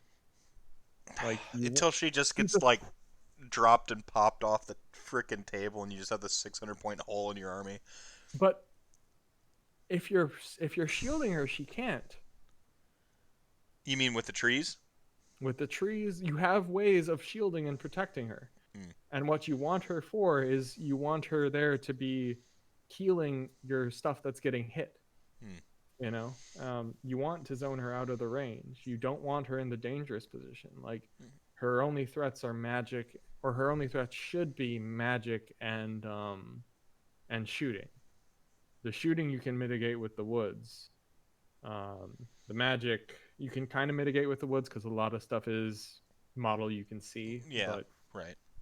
and otherwise, just keep her out of range. She doesn't need to be up in the face of stuff. A lot of people use her like a bullet, but I don't think that's the right way. Kyleonis, we have been over this. You said Bretonia. Oh, Bretonia. I waited so long for them to come around. Sixth edition, I believe. And they blew up the damn world rather than doing it. No, no, no. They have come around. Take all of your Bretonians, and I know it's the meme, but you need to convert them into Flesh Eater Courts, and then you are playing them again. Like, I know you hate that, but like literally just one for one proxy. Just one for one proxy. Like, don't even go into the blood and glue. Be like, this is how they see themselves, the grand illusion that they've given into. There you go. I hate to give you hope, but what do you think is going to be in the dual kit or the dual box that comes out for Warhammer Old World, where you got the Kislev Bears versus someone? Bretonians? I don't know. I don't even care about the old world. I'm sorry. I'm sorry, I people who do. I didn't care until I started playing Total War. Yeah. Total War Warhammer has got me into it because there's a lot of all the main storylines are in the quest dialogues, or a lot of them are. Yeah, poor Chaos Dwarves. Yeah, that's where like I had to like mention the Legion of Asgore. Um, like it like just make the Chaos Dwarves an army, a real Games Workshop Yeah, army. I don't know how the business end of the Forge World stuff works together, but like Forge World just needs to- just release a whole Chaos Dwarf. They're already AOSy and unique. Like they have yeah. like the Doom Train for freaking crying out loud. It doesn't get more metal than that. Quite literally. like like just make their like the slow churning engine of war that moves forward just mowing stuff down with guns and artillery. Like Yeah. that has a place in Age of Sigmar. Chaos Dwarves was an Age of Sigmar army before Age of Sigmar. Yeah, Like, kinda. there's no way. Okay, they're centaur dwarves that are also fire genies, and they have a train that has spiky arms that do this as it moves and kills things Yeah. with a gigantic cannon Yeah. on its back. Yeah. That's Age of Sigmar. Yeah, yeah, like they're ready to go. Just like give them a real book and a real release. Like, let's go. A real Yeah. quote unquote. Sorry, Forge World. Um, I I don't like anything fantasy Forge World. I have so many feelings about that Blood Dragon thing. I just I don't. None of them are good. I I will love your Horus Heresy. I will admit that I'm getting a little on like we're getting a little bit on the periphery of my expertise here when I start talking Forge World, but I just don't understand why it's not a like one rolled into Games Workshop property. Like properly. I don't get the schism. I don't understand it. I think it's unnecessary. It's just like with when Citadel was different from like it's unnecessary. Absorb them properly. Uh, Release their models like with proper support via the rules of your game, with direct and appropriate accommodations made when you release the GHB. Their stuff should just be released in the GHB too. Like, there's no reason not to just do Yeah. it the right way. No one remembers the tenderizer, a bull centaur pushing a lawnmower. Oh man, it's so awesome. Like again, Uh, they're already Age of Sigmar. yeah. You don't need to reimagine them. Like that's the thing is like it blows my mind. They're ready to go. So few things come ready to ship like that Yep. in terms of like the ideas. Like where we're talking about Soulblight earlier. Like I don't know if vampirates go far enough is my big criticism. Yeah. Like like vampirates are kind of, it's kind of a thing already. They already wear the You like the mean Pirates of cravats. the Caribbean?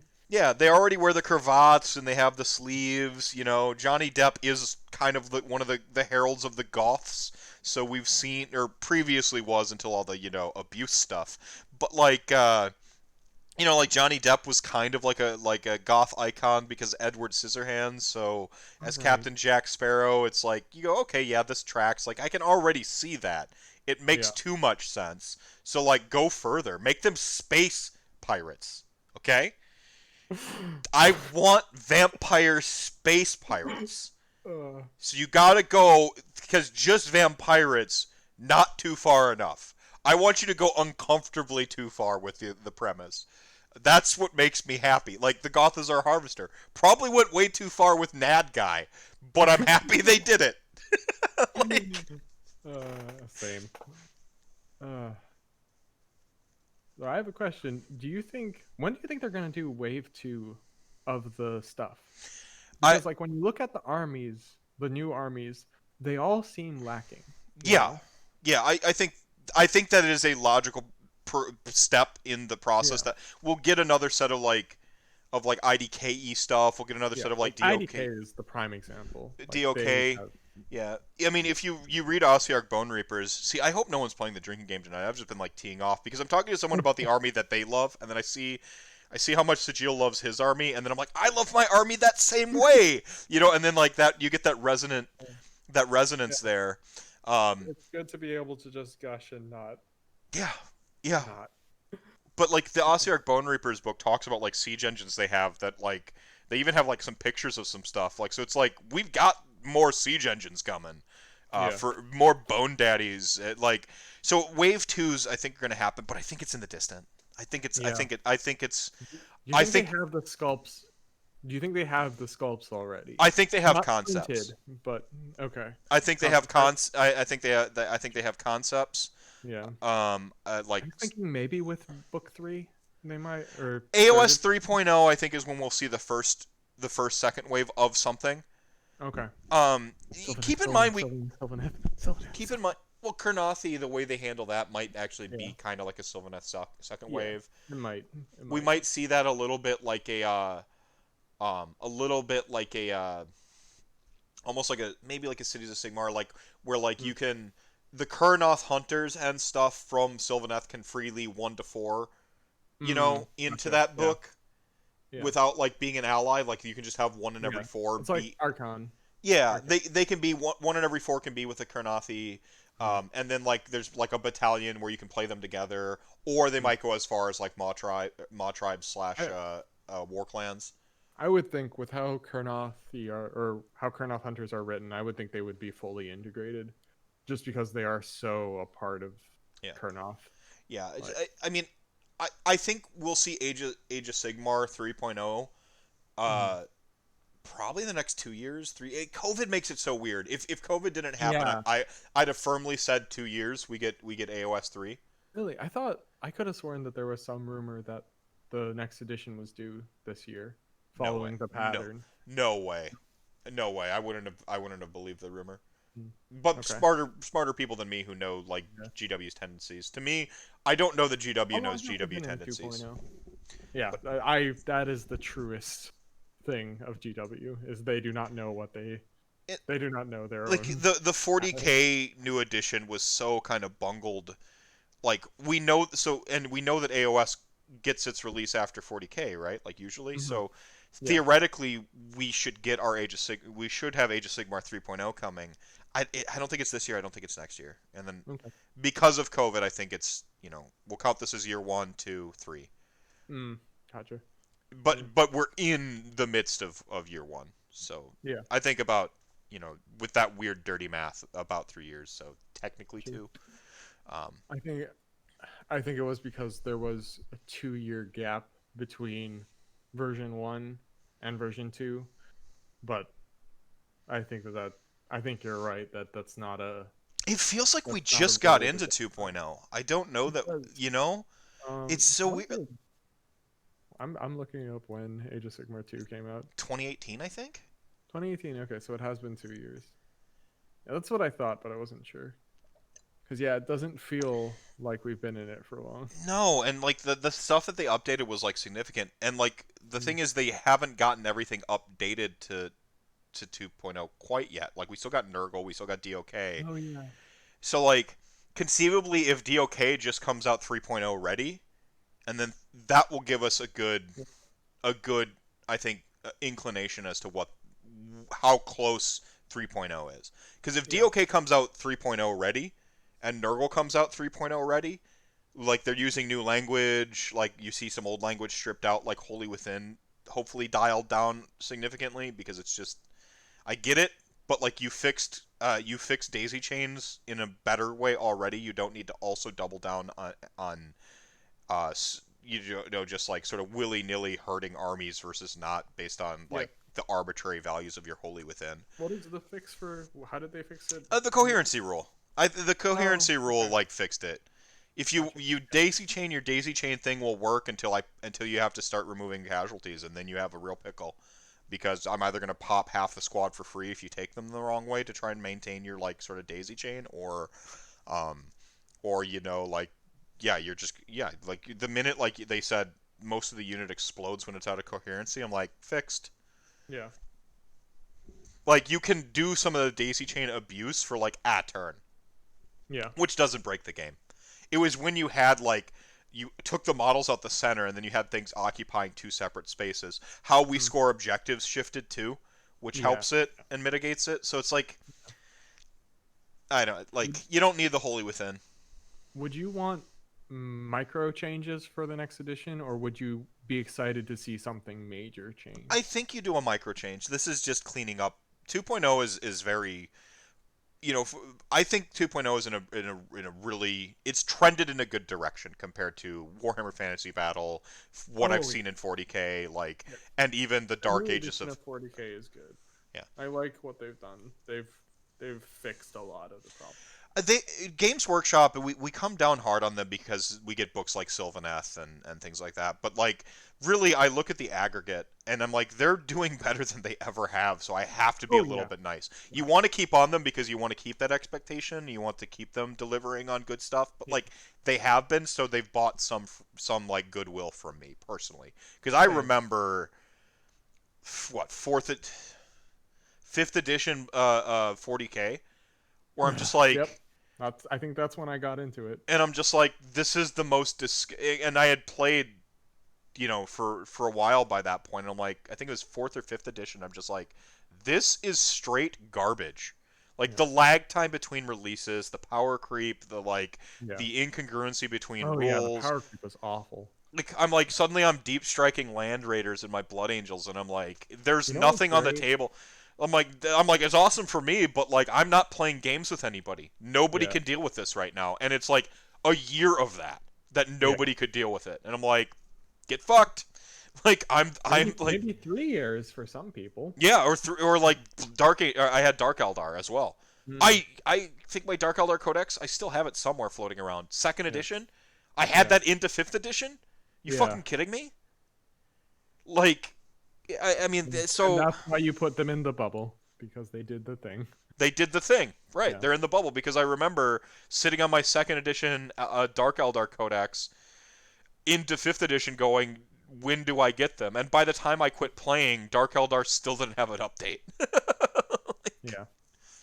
I remember when Tau, and it was great playing Tau with consolidating into close combats Mhm. and just chaining from one close combat to another in one turn, and just oh well, you charged me with one unit of Terminators and half my army just got eaten because you consolidated well and I didn't position perfectly. Right, Yeah. right.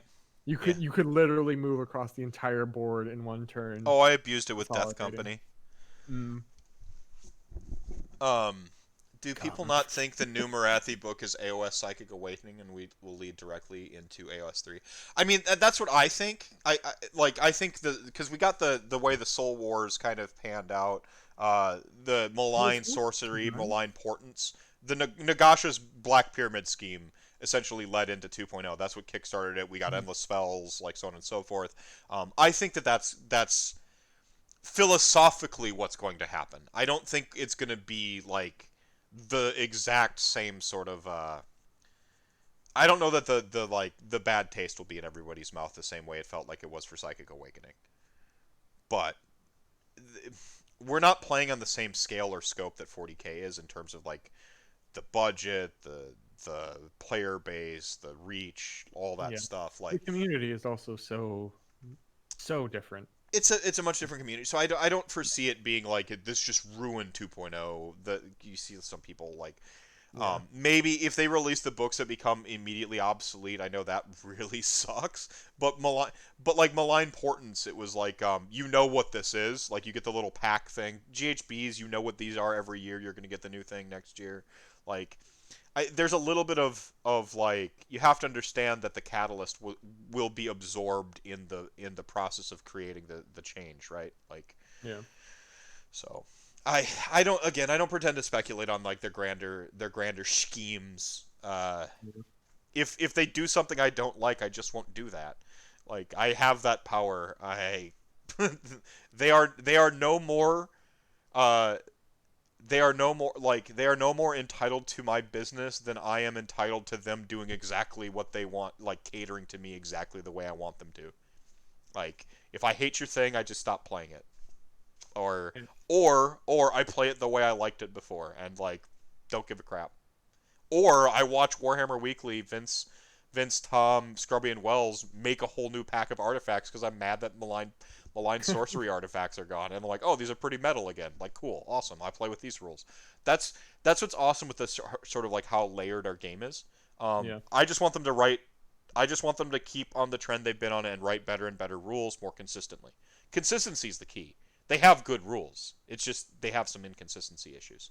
Non-bows, they write a rule this way with the Holy Within as one of the bigger offenders. Why is this buff Holy Within 12 inches versus the Holy Within 18 versus the Holy Within 6? And they're all doing Yeah. fundamentally the same thing, and it's a problem in this army, would never be a problem in that army, and it's just, you know. Yeah. Um, Also, with what someone said in chat, Warhammer Fantasy Battles is not returning. It is not. Do not think that. That is the road to disappointment. It is Warhammer Old World. it's going to be like Complete- Apocalypse. Like, there's. I have you. We have no clue. Yeah. We've seen a bear. We've seen a bear, a lady with ice, and a map. Yeah, and That is it. they told me coming in 3 years or something like that, and I'm just like, Yep. it could be like, At least three. That's if everything goes perfectly, and that was also before. yeah. Um, Well, so well, and like Warhammer Fantasy Battle, like is better as an RTS. Like it's just when the computer does all the finicky crap for me, like wheeling and so on and so yep, forth. Like who has the Cold higher War ground, exists. like for the like I'm like I don't want to play a tabletop game like that. You Yeah, know, like if you do, awesome. Like seriously, awesome. And like, but the thing is, like, you kind of still can. You can still play eighth edition if you never converted your stuff. Like, I don't sit here indignantly angry that fifth edition is out if I love third edition yeah, for Dungeons and Dragons. I still just play both because you know yeah. I have that power.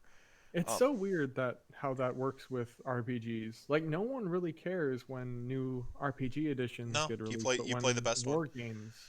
It's the FOMO campaign that all of Mm, marketing is based on now. I think mhm, that's the main thing is like this feeling that you need the new thing yeah, to be a part of the new movement and to be part of the yeah, group and stuff like that. I think it's the anxiety of missing of the anxiety of needing to fit in that we feel it's predatory. It's kind mm, of I think it's kind of scummy, but like yeah, yeah, but like that's how nerd stuff is marketed. You're either on the bandwagon early and with it, and you're part of the elite, awesome group of nerds at the top of the food chain, or you're an outcast and a weirdo even amongst outcasts. It's, Mhm. like the nerd experience is a shared sort of collective experience of social marginalization, and the companies know that, and they have preyed upon it, whether it's AAA video games or Dungeons and Dragons or Games Workshop. Uh, it's aggressive. It's the thing that I think is the most. Uh, I think it's a real problem. It's not the most. I think it's a problem with like how they approach the stuff. Yeah. Well, I mean, see, that's what I'm thinking. Like Warhammer Fantasy Battle or the old world becomes like epic 40K or like Apocalypse. Like it's this grand Mhm. scale. Like because like you're playing with hundreds of troops or models, but they have a good way to translate that to a tabletop game. Who knows? If you want to Yeah. inhabit that world, awesome. It might even be like it's an entire separate rule set. Like it's who knows. They're If you think that they're going to shoot a torpedo at Age of Sigmar though, when it has been their fastest growing business, not just by like a little bit, by like Mhm. literally doubling each year since the first GHB in profitability, and the highest increase in their market share and profitability as a company, you're flat out crazy. Yeah. You I don't I do kill like to think you don't I do kill like the cash calf. Their cash cow is 40K, so they'll never kill it. But the calf that is going to grow up into a secondary cash cow, you don't slaughter it. yeah. I do think that I like the idea of there's just some delusional person out there who's just like, yeah, AOS is gonna fail any day now, and then they'll end times it, and then I will be king with Warhammer Fantasy. I like to think that there's someone out there who is like has that malice of just wanting something to die because the thing they like died, and it's clearly not. I mean, I hated fourth edition Dungeons and Dragons. I hated it, Mhm. and a Never lot of did. people I did. And never then did RPGs until later. yeah, sorry, this works No, no, for no, your it's fine. metaphor. The person who I hates love the hearing thing. about it. Like I hated fourth edition. They turned it into a pure like video game port of a board game, and I'm like, why are we going the wrong direction? You know, Hmm. I I What have did the it do? well, so fourth edition has a good rule set, and that is something I'm going to put in the bubble up over here. Okay. Mechanically, the rules work very well. They just moved it away from ROLE playing, which D&D has already kind of been lightly role playing, okay? Hmm. Like it's very more ROLL playing, the other type of role playing. It's a lot more it's already shifted towards like the board gamey RP is just something you do on your own, and then the dice take over, and it's combat dungeon simulator, right? Yeah. Fourth edition went way too far into that vein for me. They lost any notion of spells working out of combat. Spells durations maxed out at minutes rather than like hours or days. Like they everything was built around combat. Like charm person wasn't a thing you did out of combat to charm the guard to get into the city anymore. It was Gotcha. only mechanically for combat. And so again, mechanically it was really solid, but I was just like not like this. They stripped out all of the they stripped out all of the like ROLE playing aspect of the mechanics. And like I hated it. I hated it. Now, unlike the people who burnt their like 40 their Warhammer Fantasy Battle models and gave a gigantic middle finger to like the company and hate everybody who plays the new thing, I didn't hate everyone who played 4th edition and liked 4th edition. The reason that game existed as it did is because World of Warcraft was huge, and they wanted to bring people from the video games to the tabletop in a way that they could understand and that was communicable. Like that they built a bridge between RPGs, tabletop gaming was shrinking and becoming more and more niche, and video Mhm. games were completely taking the sort of mystique of things that made tabletop games awesome and just doing it in a way that anybody could do it and anyone could have fun and blah blah blah blah blah. Fourth edition was a necessary step. Now we have fifth edition, which is great, but like but like I looked at what it was and I'm like, I already am here. This isn't for me. I'm just gonna go and keep playing 3.5, and then Pathfinder came out, and then I played Pathfinder for a long time. And I'm like, but like, go ahead. You guys are having fun. I'm not gonna play fourth edition anymore. Enjoy. I played it enough to be like, okay, cool. I know what this is. But like, no, I'm done. I'm gonna go play this other stuff. Um, that's how I feel about games. Like if I have this ability to like as big of a I'm a massive nerd. We talked about the ball of yarn of all my interests that it's just woven together Yeah. like a tapestry of how I like I like my undead armies because I love Castlevania the video game and the music I listen to, the death and metal and edgy and like or you know like whatever. It's all woven together with big tapestry. But like I don't like feel the need to be to be part of a fandom. FANDUMB. I don't feel the need like if I don't like Star Wars anymore, I just won't be part of that fandom anymore. Or I'll like what I like about Star Wars, which is the setting, and like play the Star Wars RPGs and like like cosplay Star Wars and do the stuff I like about Star Wars, and like I don't need to like the new movies. They're for other people. They're not for me. This notion that fandoms need to be catered to at all times is so weird to me. On one hand, like I'm not going to shit on my audience because you don't do that. You don't exploit your audience, you don't shit on them. But like this notion that like you need to completely conform releases to me the fan is so strange to me. And that I must then in turn consume everything that you release because now everything obviously must be for me because I'm part of your fandom. It's so weird. Yeah. Assassin's Creed. I love the first Assassin's Creed. Played the second one. Didn't like it. Quit playing Assassin's Creed. Like like I'm not gonna like stay on these. Like I'm still a massive Nagash fan, right? Like never changed since middle school, since 1997. Huge fan of that. Didn't play Warhammer Fantasy Battle through the end times because like I had just me and Warhammer Fantasy Battle just weren't syncing up in where I was in my life and where the game was.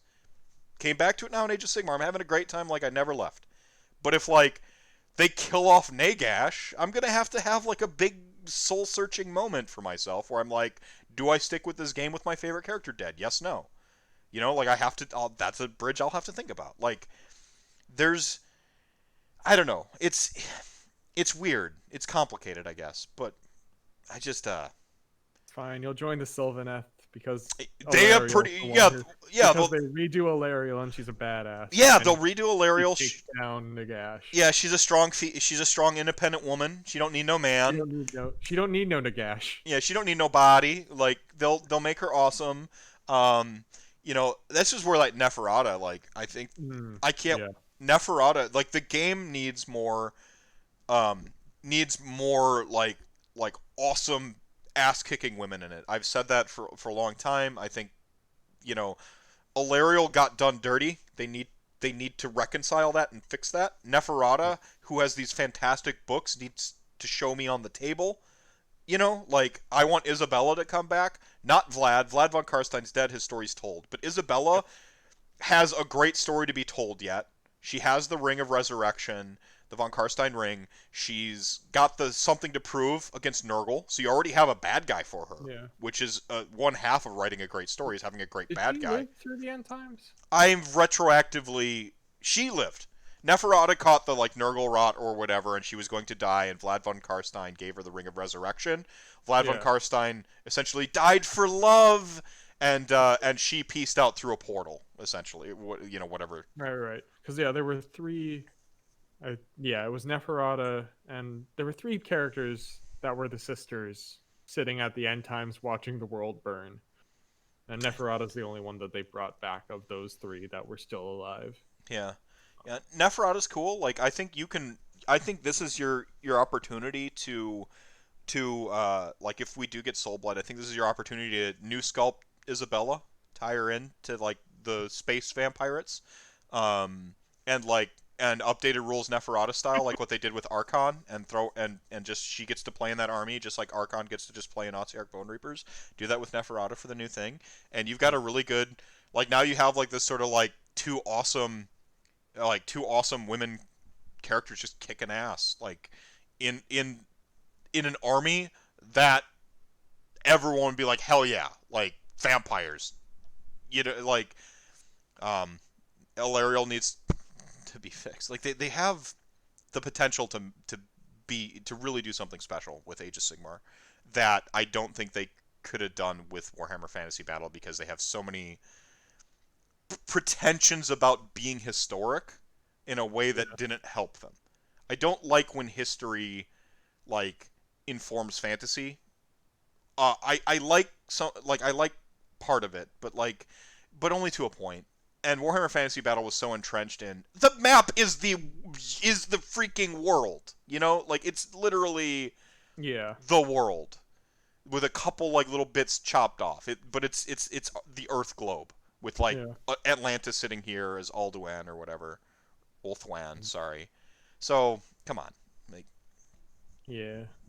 I hope that they explore like Nippon and just everything that they didn't even really they touched on it in some of the lore with it, but there's a whole other side of the world that they could have devoted that just kind of they shrunk the world really really small, but well, then we're obsessed about it being this big massive thing, but there's a whole well, I mean, they kept it Eurocentric. I get it. You're a European company. yeah. Like, but I don't know. Like, Age of Sigmar doesn't have that problem though, because it's just like here No. everything's like crazy. Yeah. Yeah, yeah. So, like, I don't know. It's cool. Like, just old world win. Like, if it's good, it's good. You know, if it's good, I might even play it. Like, that's It'll have ice bear cavalry, so I'm gonna I, paint that. I like that. That's cool. Yeah. If it's not my bag, it's not my bag, and no harm, no foul. Like, I'm not gonna. I don't know. That's what it's about. I think let people. You know, there's that comic where pinches the lips. Let people let people enjoy things. Yeah.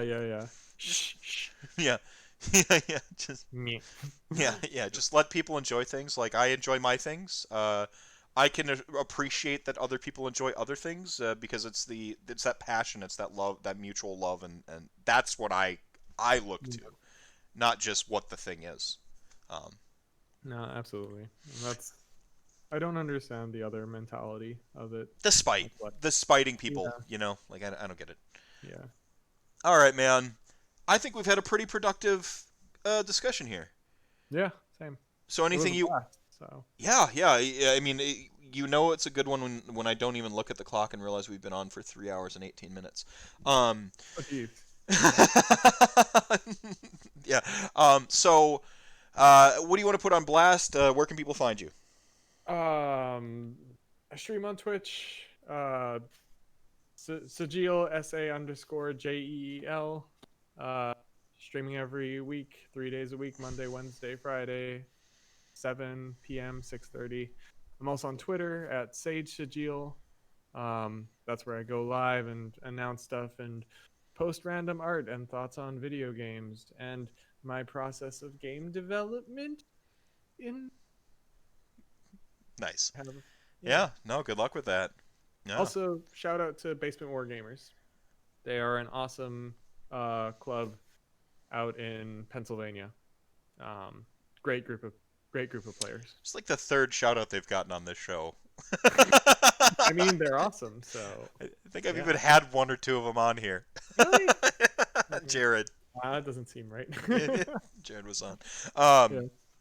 Yeah. So yeah. Thank you for being part of the show. Yeah. One last question here before you go. This seems like a very Sylvaneth question. Oak, ash, walnut, or maple?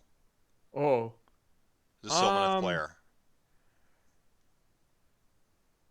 Of those, I'd say maple, but birch. Birch has my heart.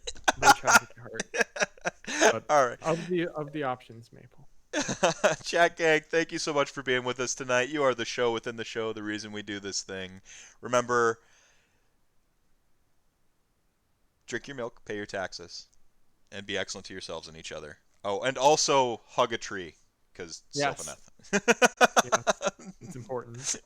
All right. Good night, everybody. Thank you for hanging out with us.